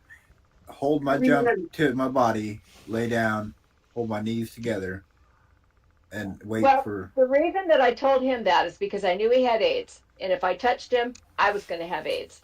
So the important part was I handed him something that was plastic. We have these big sheets of plastic that we provided for patients there. I grabbed one of those. I handed it to him. told him to lay on the floor, tuck everything up, so he would minimize the bleeding and kind of contain everything to where it was supposed to be. They did manage to put everything back on, and the taxpayers probably paid a lot of money for that. Sure. I mean, I don't care one way or the other. I thought it was a waste. If the guy didn't want him anymore, let him not have him. But taxpayers spend some stupid money on things. Oh, I've Never been, even know. we were talking a little bit about some of the most recent news stuff or the Canada stuff right now. Yeah, that's insane. That Doge, they've been doing their work, and what was it we were spending money on? $50 million on condoms. And Condoms to Hamas You know. to make bombs. The other one was a study about quail in Japan and how aroused they get when given cocaine, which I think, I don't know the man well. I probably couldn't even tell you what state he's from, but the guy, Rand Paul, who was doing the breakdown of that particular one, was like, I think you can ask just about anybody who's done cocaine that there's some level of arousal. We don't need to spend we don't need to spend $20 million of the taxpayer money to figure that out. You can ask my couple of friends from college. They'll tell you all about it. So I think there is a lot of that. There's a lot of just dumbass money spent on stuff, and nobody's really paying attention. So, but it's going to people's pockets. It's not going where they say, like, what was it? 150 million of it was going to DEI studies in, what's the strip of land on the other side of Israel? Gaza? Gaza. And Gaza is where they spent the $50 million on condoms, too. And it's like, okay, listen, they're Muslim. They don't use condoms. When they put on a sheepskin, it's the entire sheep. It's not a reporter, they paid someone to go just double check that the money went where it was supposed to. So that person does do their job. They do show up for work each day. So somebody goes and they check, and then the people there are filling them with like gunpowder or they're making bombs out of them. Yeah. They're making balloons out of them. Yeah, The kids are playing soccer with them. Yeah. Yeah, just not. There's no contraception going on there with the condoms. So waste of money. Yeah, they're Muslims. They don't use condoms. But DEI training, really? They don't care. They're Muslims, and it's just. Well, it was the same thing. Like, what was it? I just feel like if the government wants to just blow money, all of us could use a new bike. I'm just saying. Well, put it in my pocket. Well, they said every time Nancy Pelosi's private jet leaves the air, it's got $1,000 of vodka on it. Wow. Every time it flies. That lady cracks me up. Oh, she cracks herself up. She just cracked herself up. Down. Yeah, her hip. I need I gotta reach out to the group and talk to somebody who knows a bit, or maybe you do, or somebody who knows about sound. So I bought one of these things. I've been comes looking with at one of those. Yeah, it comes with, look, I can make little noises, kissy noises, lightning, applause, laughter. I got. Yeah, but what do I know? I know microphone and speaker. And when I want to listen to stuff while I'm editing, I unplug those and plug the other one back in. And apparently you can just plug all of it into this. But what do I know about it? I've got mics and headsets and earpieces and lives. You assign it. So Razer has one, and you assign it every button on there. You can assign to a sound. You can assign to a track. You can assign to a visual. You can put a song on each button, and that way instead of trying to click through, hooked up to my phone and my laptop. What is OTG? What is OTG? What is it? Out to ground? I'm an old residential handyman. I don't. You have to look up their scheme, because I have no idea what OTG is. Yeah, I mean, there's some stuff on this thing that's just boggles the mind. I'd have to look at their instructions. Yeah, who has 3 lives going at one time? I got spots for 3 live. That's probably for microphones in the studio, where everybody gets their own microphone. You can chime them in. Fancy stuff. I knew it was smarter than me. Yeah, that's some Howard Stern shit. It doesn't take much to get smarter than me. Yeah.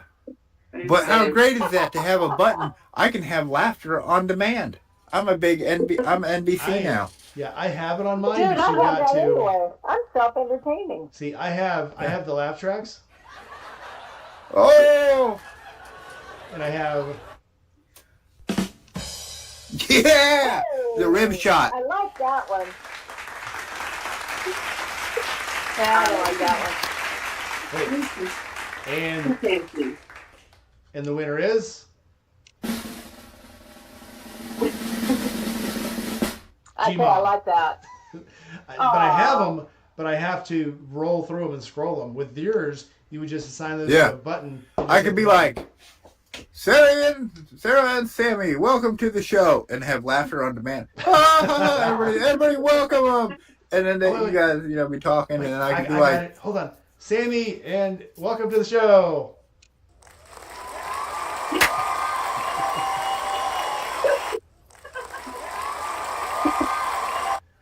And now, word from our The first sponsor. thing you get from me is Yeah. oh, is this that new Indy Ridge? Oh, no. Ooh. Yeah. Ooh. Shoot, I got a phone like that. Man. Yeah, I just got a new phone too. Ooh, that feels good. I've Oh, been paying for it for a while now. they put all that in that one? Oh. Wow. Oh, yeah. Ain't that cool? That was, holy shit. I've got all that stuff, but it's like you have to click it, you have to move it, you have to scroll it, and you have to. So it's. I have kinda one cool. that came with a microphone I ordered as well. I'll probably send it over to you because this one, I think it's, again, but I don't know what any of the hell this stuff means. Oh, It's got, yeah. I'll send this All right, off to you, Rainey, and you can see if you can make anything out of it because it's got some good ones on there. It's got took me giggle. a month. It took me a month to figure out how to use the microphone, the remote mics, and now that I figured it out, I use them every time I use my remote camera.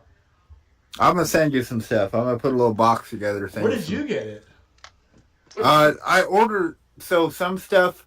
I don't know, man. I got a problem, right? I order stuff. Me and Buddy Bezos. I know I put one of his kids in college, and then Tomato, whatever the hell it's called. I love Temu. Man, so who was it? A couple people. I think Moto Dasha, who I just mentioned in my recent video, and then there's a guy. Maybe it was Cafe Bikes or Cafe Garage or something. Somebody else. They did a tool haul where they did a breakdown of tools they ordered from. No, it was Red Rider. Red Rider also did one where she broke down some tools she ordered from Temu, and it's great. I love that stuff, and they do. They have freaking everything. They got stuff. They got tents. They got. What do you need? What do you need? Something. I ordered soft covers for my new Road King. I paid $22 for them. They're just the same as the $58 Harley Davidson ones. Right. And they have little zippy things on them, and they're bigger, so they're great. Yeah. Yeah. Oh, yeah. I get stuff from Wish, and it's shot in the dark. Probably 75% of the stuff is really great, and 25% of the stuff is what did I pay for? Right. Right. But it's cheap. Well, Temu's Costs got a nothing. great return policy too, though. So. Yeah, so does Wish. They'll just give you your money back. But I'm like, I'm gonna keep this. I'm gonna figure out something to do with this. What I don't like is, and maybe it's because we have Fruit of the Loom or Hanes or whatever here to stateside. I have an expectation from T-shirts that they're T-shirty. Yeah, that's And I've ordered 2 or 3 shirts now from Temu or from Wish or from one of them, and then the shirt arrives, and the pattern is like some kind of industrial print or something, where it just looks awful, blown out, pixelated. Yeah. So the image that they showed me, I got a pig and a poke, to quote my buddy, because it's not. One. It's called, the T-shirt was called Cockfight, and it's a beer. It's a beer with little bubbles around his head, holding a beer or a chicken, a rooster with bubbles around his head like he's drunk. He's holding a beer and he's got his fist back like this. And it's called Cockfight. But it's one of those. It's literally it's paper thin. I wore it at the camp out. I wore it at the last camp out as a sleep shirt. But, you won't get anything like that here. You know, for No. it was like $5. Oh yeah. But Well, I can't even half the time. I can't even get to the damn register. I get on that Temu and I pick out a couple items, and then they're like, "Hey, you know, you've won all of this shit for free if you pick 10 more items." I said, "I don't want anything else. Can I just?" X up in the corner and hit that X? And I've done it. It opened another one that said, "You just won again for hitting that X," and I'm like, "Look, they want you to I buy some just, shit. I have money. I just want to get the hell out of here, man." I know, I right? tell you, more times than I've ordered shit, I've closed it all together because it wouldn't let me check out. And I'm like, Yeah. I don't have however much time you think I'm gonna need to make Yeah. this fucking order. Wish, It's not gonna all you happen. have No. on Wish is you spin a wheel for percentage off, and I usually get 50% off every time I spin the wheel. It always wants to give it to me for free, but it needs me to like. It needs a couple of friends. Nope. You know, it it's just right Yeah. there. When I go to it just check out, I needs spin it just the needs wheel. a pyramid to scheme on. You know, Yep. So if we there's could just get this pyramid together. There's a place here. It's called Buck's Bargain Bin. It's in South Haven. If both of you come down, we gotta go. We gotta go. Oh, There's so gotta many go there. fucking tools there. So everything in the store is 50% off every day. If you go on Thursdays, it's 80% off. Hello. Come on, So Zip. Holy it's, shit. It's literally a huge. It's like a tool store. It's like a Harbor Freight, but it's inside a building as big as Walmart. Yeah. And they have lawn supplies, they have gardening supplies, they have shitload of tools, they have lights, they have faucets, they have tubing, they have Yeah. hand fixtures, they have drawer fixtures, door fixtures, hinges, everything in there. And I brought my father-in-law in there, and I swear to God, I don't think he was going to leave. The No. first day we went, he got, 10 LED lights. And the next time we went back, he wanted to get some pumps or something. He got a basement. He got a sump pump for the basement, and he wanted to go back the next day, and he got something else. But it was like he just kept wanting to go back. We go back to Bucks. Yeah. Shit. Fuck yeah. Let's go back to Bucks. I need shit too. Well, yeah. Last time I think I was in there, they had that transmission jack. I've been needing one of them. Yeah. Dude, they have everything. I'm definitely taking you guys when you come. So, Oh yeah, I'm going. All right. So Sammy, when you coming down? I don't know. Since you apparently don't have anything planned for the entire year, you gotta come. Nothing. You gotta come to my camp out, and we're also gonna go to the meadery. We're gonna go to the meatery, and do the meat yeah. sampling, and get a charcuterie. We're gonna get some charcuterie board, Charcuterie Nice. and mead. charcuterie and I meat. went to the Sign me charcuterie, but I up. don't do meat. Their charcuterie meat is is so good. ridiculous. Their charcuterie is redonkulous, dude. It comes on a big board. Then they have the nuts and sunflower seeds, and they have meats, and they have cheeses. Then they cover everything with honey and give you all these crackers and pitas and little toasts and stuff. Sounds amazing. Oh, it's Yes, ridiculously amazing. Yeah, I'm in for that part. Let's do it. Bye, chat. The laptop. What is this? When I have to plan it, but I want to get people to do it first because I did it before, and like once people realize how hot it is in Mississippi, they're like, I'm out. So I'm gonna do it probably. Oh, I'll be there. Yeah, I'll do it probably closer to in spring where it's only like 80 degrees instead of 120. Little Sturgis will be the third weekend in August, and it's probably going to be about 100 degrees there. But I'm going to have a fan from Harbor Freight this time, Yeah. so it won't be so hot in the tent. 'Cause Let's talk about how freaking hot Florida was. Sammy was there. Let's talk about how hot Florida was. That was. So I'm from Iowa, and it was not okay. It was No, not okay there. It's not okay in Florida.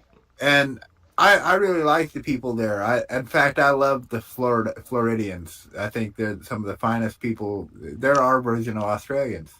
They're unique. But it was hot as fuck down there, dude. But it was so hot that I'm in shorts, and I'm trying to ride my motorcycle. I don't care. It's too hot. I'm wearing I'm taking stuff off. I'm like, and it's not helping. And then here comes Chase, Whiskey Chaser and freaking Parker walking around like they're homesteading in fucking Carhartt overalls. Dude, they were dying. Parker. Well, told me they she's hide like- it well. No, They hide it well. Parker did not. She's like, I'm dying. She goes, this is ridiculous. I'm going, why are you wearing this? She goes, well, Chase thought it'd be a good idea. And I'm like, go put on some fucking clothes. Put on the shit Them you usually two's wear. crazy. Them two's Oh, yeah, crazy because No, they I both couldn't. hated it.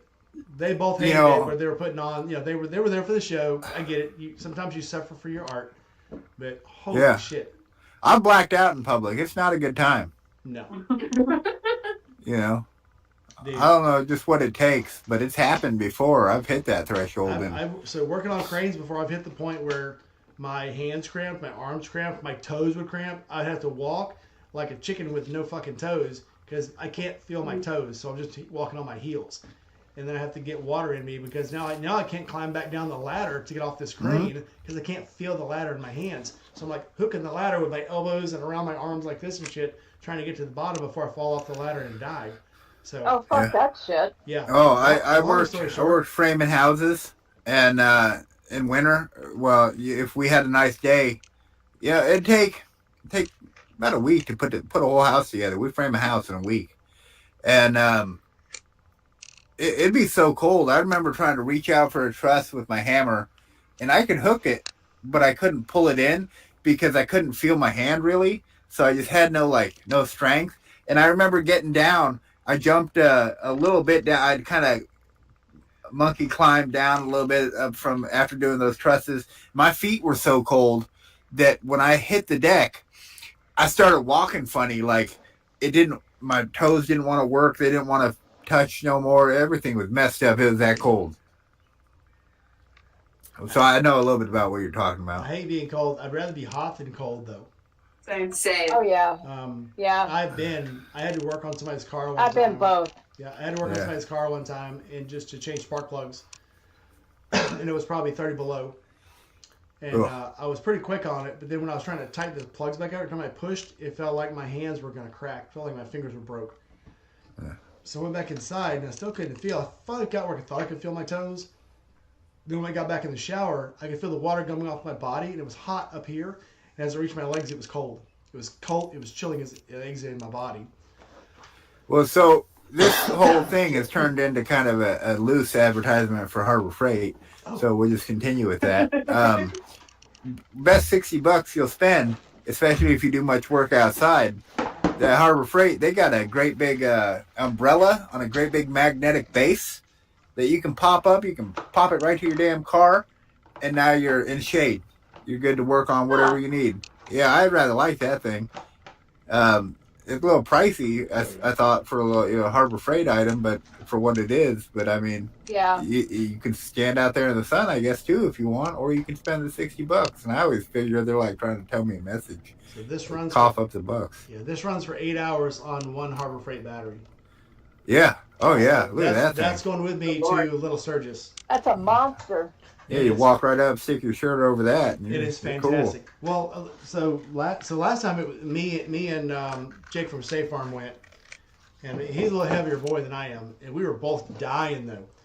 And I was laying in the tents, so I did a live from the tent. I was a little bit loopy, and I didn't realize it the next day. I looked at it. I'm like, I did my little live from the tent with no shirt on. My wife said, "Why don't you have a shirt on?" And I'm like, I saw I that. actually didn't realize I didn't have a shirt on. It was so fucking hot. I didn't even realize it. Yeah. But it was just so hot. Well, I'm walking around FA.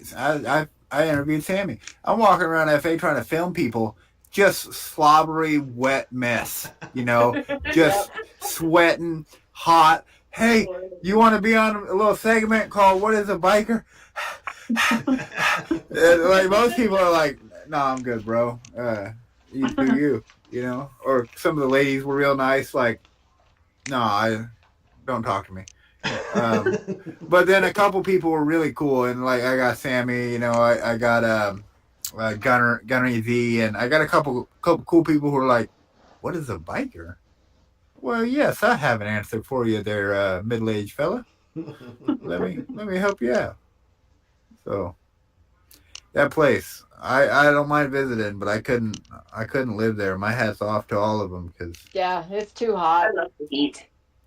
Well, I grew up in Texas, and it's just so damn hot. I don't want. When I go home to visit now, or when I go down, I literally have these moments of, how did I live here? yeah. How did I do this? This is stupid. When I'm traveling in the heat, I've developed a method. I get up in the morning. I try to leave as early as possible if it's going to be a hot running day. So I leave as early as I possibly can, but not early enough that I'm going to miss any sleep. So I get up and I gear up as much as I can. And as the day goes on, I never like to be so uncomfortable when I'm riding and so hot that I get mentally clouded. So, you make your assessment from that. If I'm going to be so hot I can't think coherently and concentrate on my skills, I stop, I cool off, obviously. But then after a while, the jacket goes. And then I'm just wearing my protective shirt, and it's got some SPF 1000 shit in it. So, it's a comfortable shirt to wear. It goes down over my hands and all that. And it's a really hot triple digit fucking day when I stop and I take off my Kevlar pants and I'm rolling in my leggings and my boots and my full face helmet. Yeah. Yeah. And there is no shame in that. I can cut 500-600 miles a day and have a great time. Oh, yeah. Worst he had ever had, again, going down to Texas. I left here, drove down, and instead of going to 55, because 55 was stupid hot, I drove down south of Memphis through Tunica, through Alexandria, Louisiana. When you leave Tunica, Louisiana, go through Greenville, between Greenville, Mississippi, and Alexandria, Louisiana, is probably about 70 miles of nothing but cornfield. And Yep, my been there. my sleeves had blown up about this far, so I had a strip here and a strip here. And when I got to Alexandria, I had blisters already from like a little over an hour on the back of my arms. I'm like, holy shit, I'm blistered up, I'm burnt there. Yep. Let me cover this. So I had the neckerchiefs, I put those over my wrists. But when I still got there, I had water blisters all over the back of my wrists. Yep. From just an hour. It was 114 degrees. And Ooh, open sun, So nothing to wicked shield it. hot. Yeah, so wicked hot. One year, I was riding with this chick, and I swear she was a little bit, but anyway, so she swore that if you took the interstate, she said that if you took the interstate, the convection currents from being on a freeway would kill you. So the heat would kill you if you were on a freeway. So she wanted to take all the back roads. And I'm like, why are we going to take the back roads? You have to go slower on back roads. To me, it's like, I want to go fast enough to have some air movement. So Right. she wants to, we did wind up doing her way once in a while. So one day we're rolling, it's triple digits. And I think we were in Kansas in July. So we're going down the road and it's 20 minutes. And every time we stop, she takes off her full face helmet, which she will not put the vent up, right? She won't put her face shield up. And so she's got like the do-rag around her neck and one around her head. And she's got all of her gear on. And so she's getting her head rag wet and her neck rag wet. And so then we can get on the bike and we can go for 20 minutes. I shit you not. And then she wants to stop again to get cooled off. And I'm like, and we're on Cardos. So I'm like, okay. So we stop, because by then I realize that she is mentally unfucking hinged. So we stop. And she takes off her helmet and she looks at me and she goes, why aren't you more miserable? And I'm like, I don't know. I'm not, because by this time I have ditched my jacket. I have taken appropriate measures to make sure I'm cold. I've got 3 bags of ice and they're in my bra, which makes a really handy holder for the women. It's really great. It works. Yeah. I know the ice You girls know, that trick. I did see And a it works cool really one. well. Yeah, and I've also got a glass on my handlebars, not glass, but my drinking thing. And every once in a while, as I'm going down the road, I shake some water out of it all over myself. Instant. I felt so much better. And she was so mad because she couldn't hit 80 miles an hour and shake water on herself. I was like, I don't know, it's just practice, I guess. But, and by the time we were on the road for about a week, finally I was like, I don't know what the problem is here, but we need to resolve something. What am I doing that's pissing you off? So we were finally breaking it down, and she's like, because she had been on this trip before. She had been on that trip the year before, and I was like, well, come along with me. Maybe you'll have a better trip this year. And so I took her with me. A couple times she tried to take off on me, and I wouldn't let her. I'd go catch her. And so she's like, what she finally broke it down to was, I breathe like her mother. You know, when you're really exasperated and you're going to say something mean. And Yeah. when I got home, I asked my kids about this, and they're like, "Oh yeah, Mom, you breathe like that." And when she tells me this, all I can fucking do is just about die laughing. And I said, "Well, I'll try not to breathe like that anymore. I will I'll try not to breathe. Like that." I'll try. Yeah, and you know, and she never did get her head wrapped around it and be happy with our trip. And I was really sorry because, you know, it was a big expense for both of us, and it was a big deal trip. And we, up until then, had been best friends. But we were going to go to the East Coast because I wanted to dip my feet in the Atlantic Ocean again. I've been there before, but I wanted to go all the way to the coast. And we got to Biltmore, and I was like, you know, let's just go do the Cherahola and the Parkway, and then let's just tip it around and head home. So we did. But, you know, I guess the moral of that story is just make sure who you're riding with before you ride out. Well, Yeah. you mentioned, you know, you were cardoed up, and you don't realize just how good those things are until you're with somebody Yeah. who won't shut the fuck up or something. And I was that person because I sing along, and Yeah, I me had too. well, so I was riding with Cooter and and our buddy RC, who's not with us anymore, and we were headed out I of remember Missouri. him. Yeah, he was a nice guy.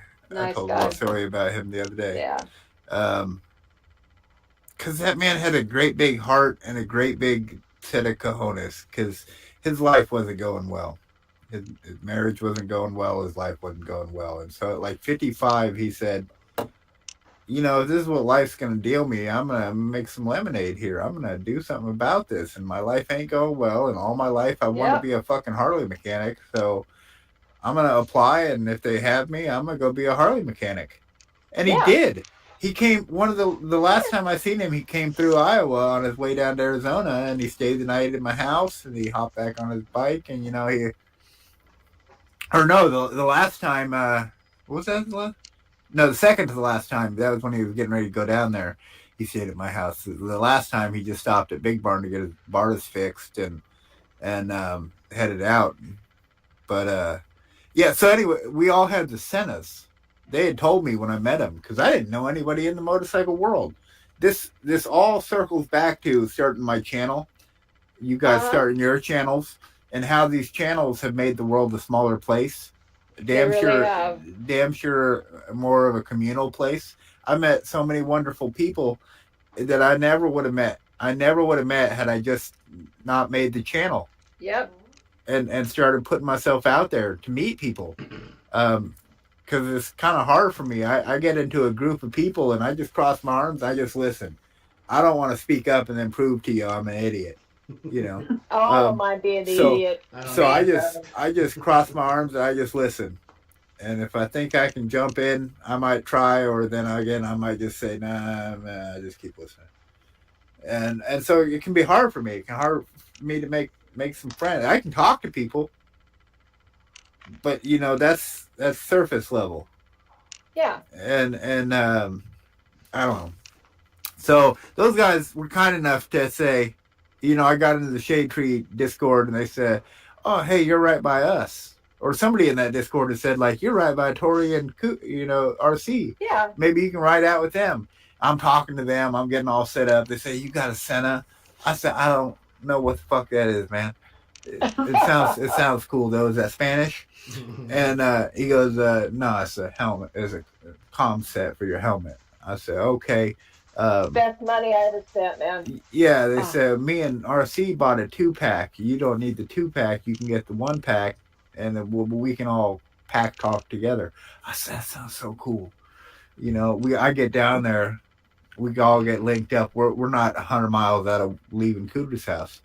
And I'm just happy as I'm singing along, you know, like a wrecking ball, oh, and probably like a banshee, you know, just sound like a banshee wailing. And these two guys, nicest fucking guys, they're like, hey, you know, when you're not singing, we really hear a lot of wind. You got your lid open or something, you know? It's like we're gonna unpair from you for a couple 100 miles. You know? I was like, oh, is it? Yeah, every time you start singing, it just picks up, and then the next 5 seconds is wind. So if we got to stop or something coming bleak, we can't tell you about it because you just want to shut the fuck up, you know? And I said, I had no idea this thing was even running. I'd hear you guys talking. I thought did I mute myself? Or it's like, they don't even do that. And I was like, I don't know, man. I'm doing my best. I'll stop singing. So then the next like 200 miles or whatever, I'm just like watching the scenery. And that was a different experience too, because I learned something on that. I was like, Yep. well, if all you got to do is look at the scenery, well, there's a lot of it to see. Might as well take it in. Well, the good part about those is that when you get anywhere on freeway speeds, you can't really have too much of a conversation anyway. You can just listen to your tunes. Well, so my buddy Taylor Jixer, bruh, we'll run down to Missouri, and just there's a couple places about an hour away that we can get to, and we can connect. And that's the best conversation I'll have with him all year. If I get an hour with Taylor in the comms, because he's a dude's dude. He don't let nothing go. He keeps it by the vest. He don't tell you if his fucking foot's broken. You know, I tough it out, bro. You know, nothing's wrong. Nothing's ever wrong. He's a tough guy. And you get him in that comms for an hour, you might actually get a little bit of how he's feeling, what's going on in his life. Because he ain't gonna tell you in front of all the other dudes. You know, he's gonna tell you like, oh my lady killing me and my job driving me nuts. He don't tell you none of that. He's stoic. He's just Mr. Tough Guy. Nah, nothing bothers me. Yeah, I'm on fire. It's fine. So, Sarah, Sammy. Yes. I know. I was just thinking we hadn't heard much from them.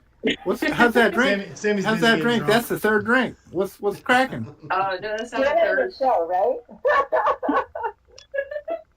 I feel like I should be having one too. You know, that way. Just We as just- good as the first one. Yeah, just cheers it up. My drinks are both gone. I came down here with a coffee and a soda, and both are gone. I know my snacks and my drinks are all gone too. Well, I'm kind of. we've been on for Mine 3 is hours. We here. should probably call it. It's way past dinner time here, though. I'm getting kind of hungry. It is. That's the stuff I've been playing with. That those elements, old movie elements. So like that. Let's all go to the lobby. Lobby. Let's. Let's all go to the lobby. I've been Let's looking for a all place go to the shoehorn that lobby. into a video. Get some 7-Up. So, I'm really old. I know. It's okay to say that. so I'm on a group called Pond, and they send you one video a week free, a little clip. And that's where I get a lot of my stuff. What's it called, dude? Pond 5. Pond. Pond. POND 5. Okay. So a lot of the little clips I use that are like really graphic and stuff, they sell clips, but then they give you a free clip every week. Oh. And so the clip I use with the very businessy German chick riding on the silver motorcycle, that came from that. The cloud thing I use at the end of the videos, that came from that. Whenever I talk about money and it shows all the gold coins falling and bouncing across the floor, I got that from that. And I just found a whole bunch that are storms, so I started using those. Do you get to keep the ones that they send you every week for free, Yep. or does it you use it for the week and it's gone? Nope, I save them and I keep them forever. So I did a couple deep dives into fair use and trying to fully understand how fair use works, because there's an old rule about 15 seconds. That's not law. That you could absolutely be taken to court for 15 seconds or less of somebody's stuff. Oh. Rarely, if ever, do they do that. The big things are, does someone else's content represent the bulk of your work? If you make a 5-minute video and 4 minutes of it is Rainey's video, yes, you have stolen his content and he can sue you.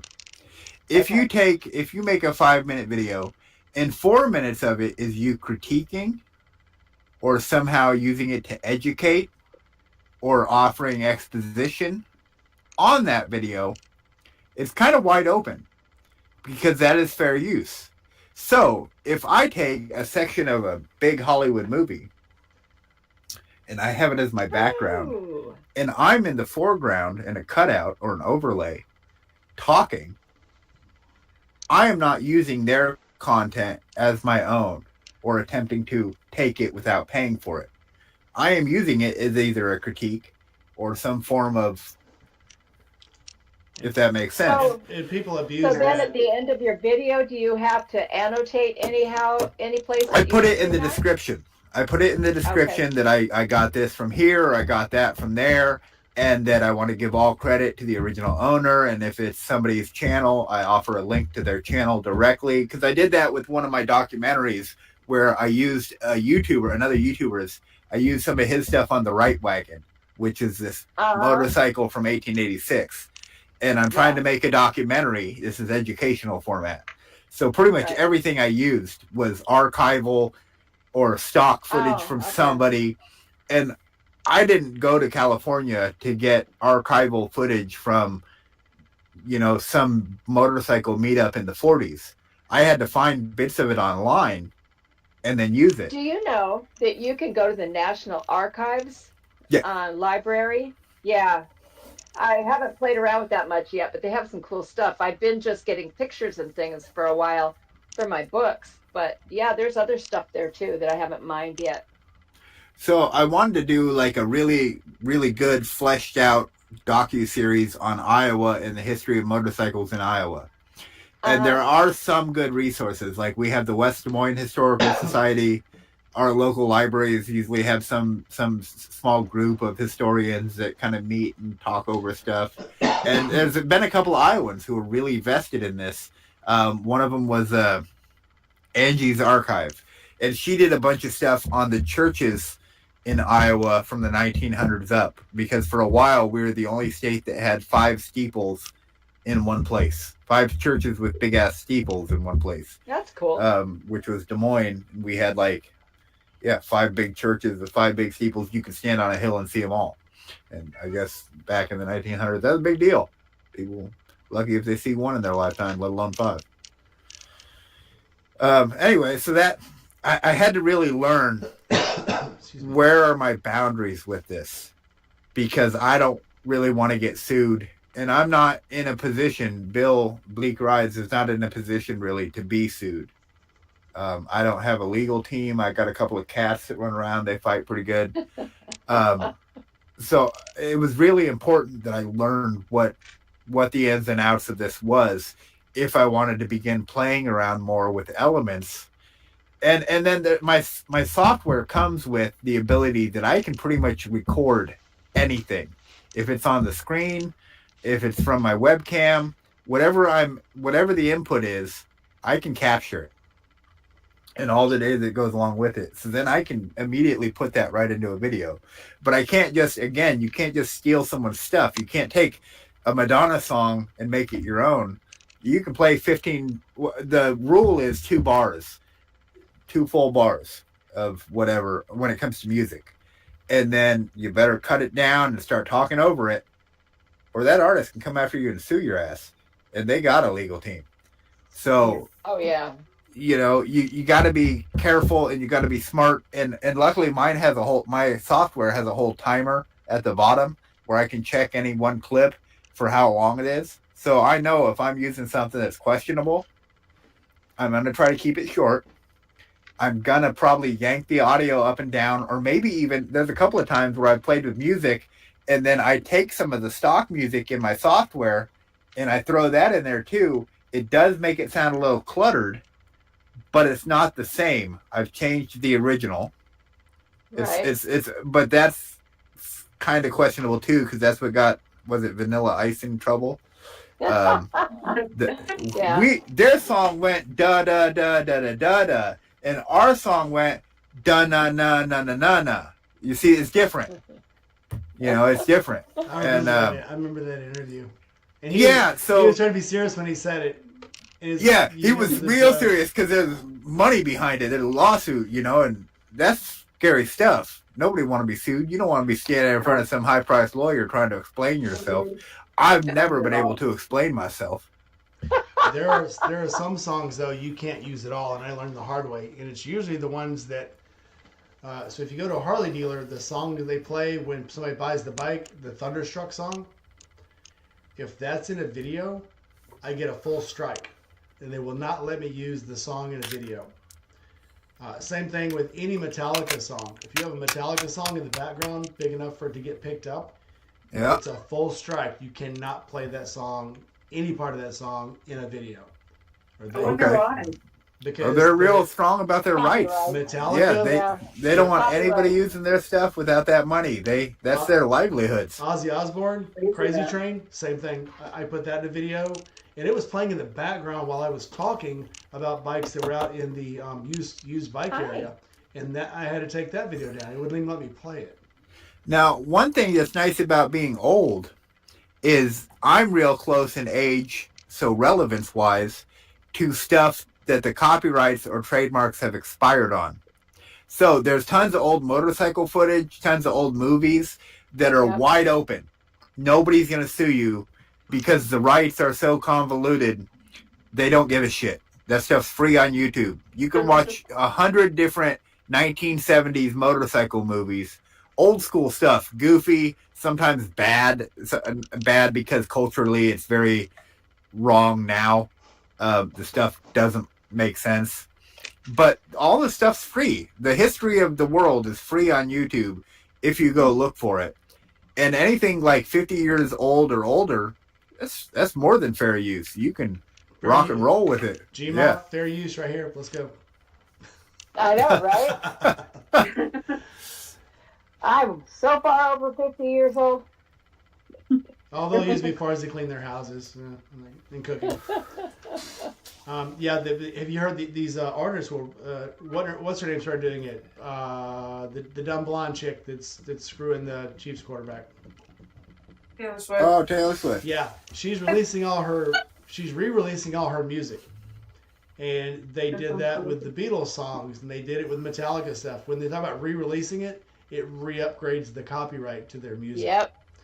That it does. And Metallica is the worst. There's some Ozzy songs I can use. I have not had one Metallica song accidentally show up in a video of mine that they didn't tell me I could not use it at all. Period. A lot of times I'll use one and they'll say it's either co-monetized or it'll be partially monetized or whatever. So a lot of our artists will use that as just, okay, sure, use it, but we'll get half the revenue for that part of the song. So if you're using, I don't make any. so if you're using, it gets really strong once you get monetized. Yeah, You'll I see don't it. make any money. Yeah, well, I'm just doing this shit for tax dodge anyway. once you get monetized, they'll hit you. They'll hit you hard. It's working so far. It's working for me. I got money back last year. Maybe I will this year. Yeah. I didn't have to pay any last year, and I traveled a lot last couple we always years. get shit back. We will have to end this though. We have bled this long. I do want Yeah, to. I am so. Yeah, I I'm got done. up I at gotta go 4:30 this morning, so I think I need to go to bed. Thank you, everybody. It was a lot of fun. Thanks for coming, everybody. Hold on, nobody leave yet. Nobody leave. We got to play some out money music. Okay.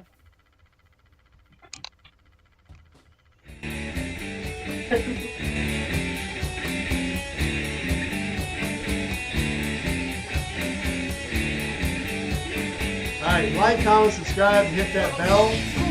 We've had Gmod Rides, Fleet Rides, Sammy, and Sarah. Come back. We'll get this more steady. And we'll play more in the future. Dad, Sarah.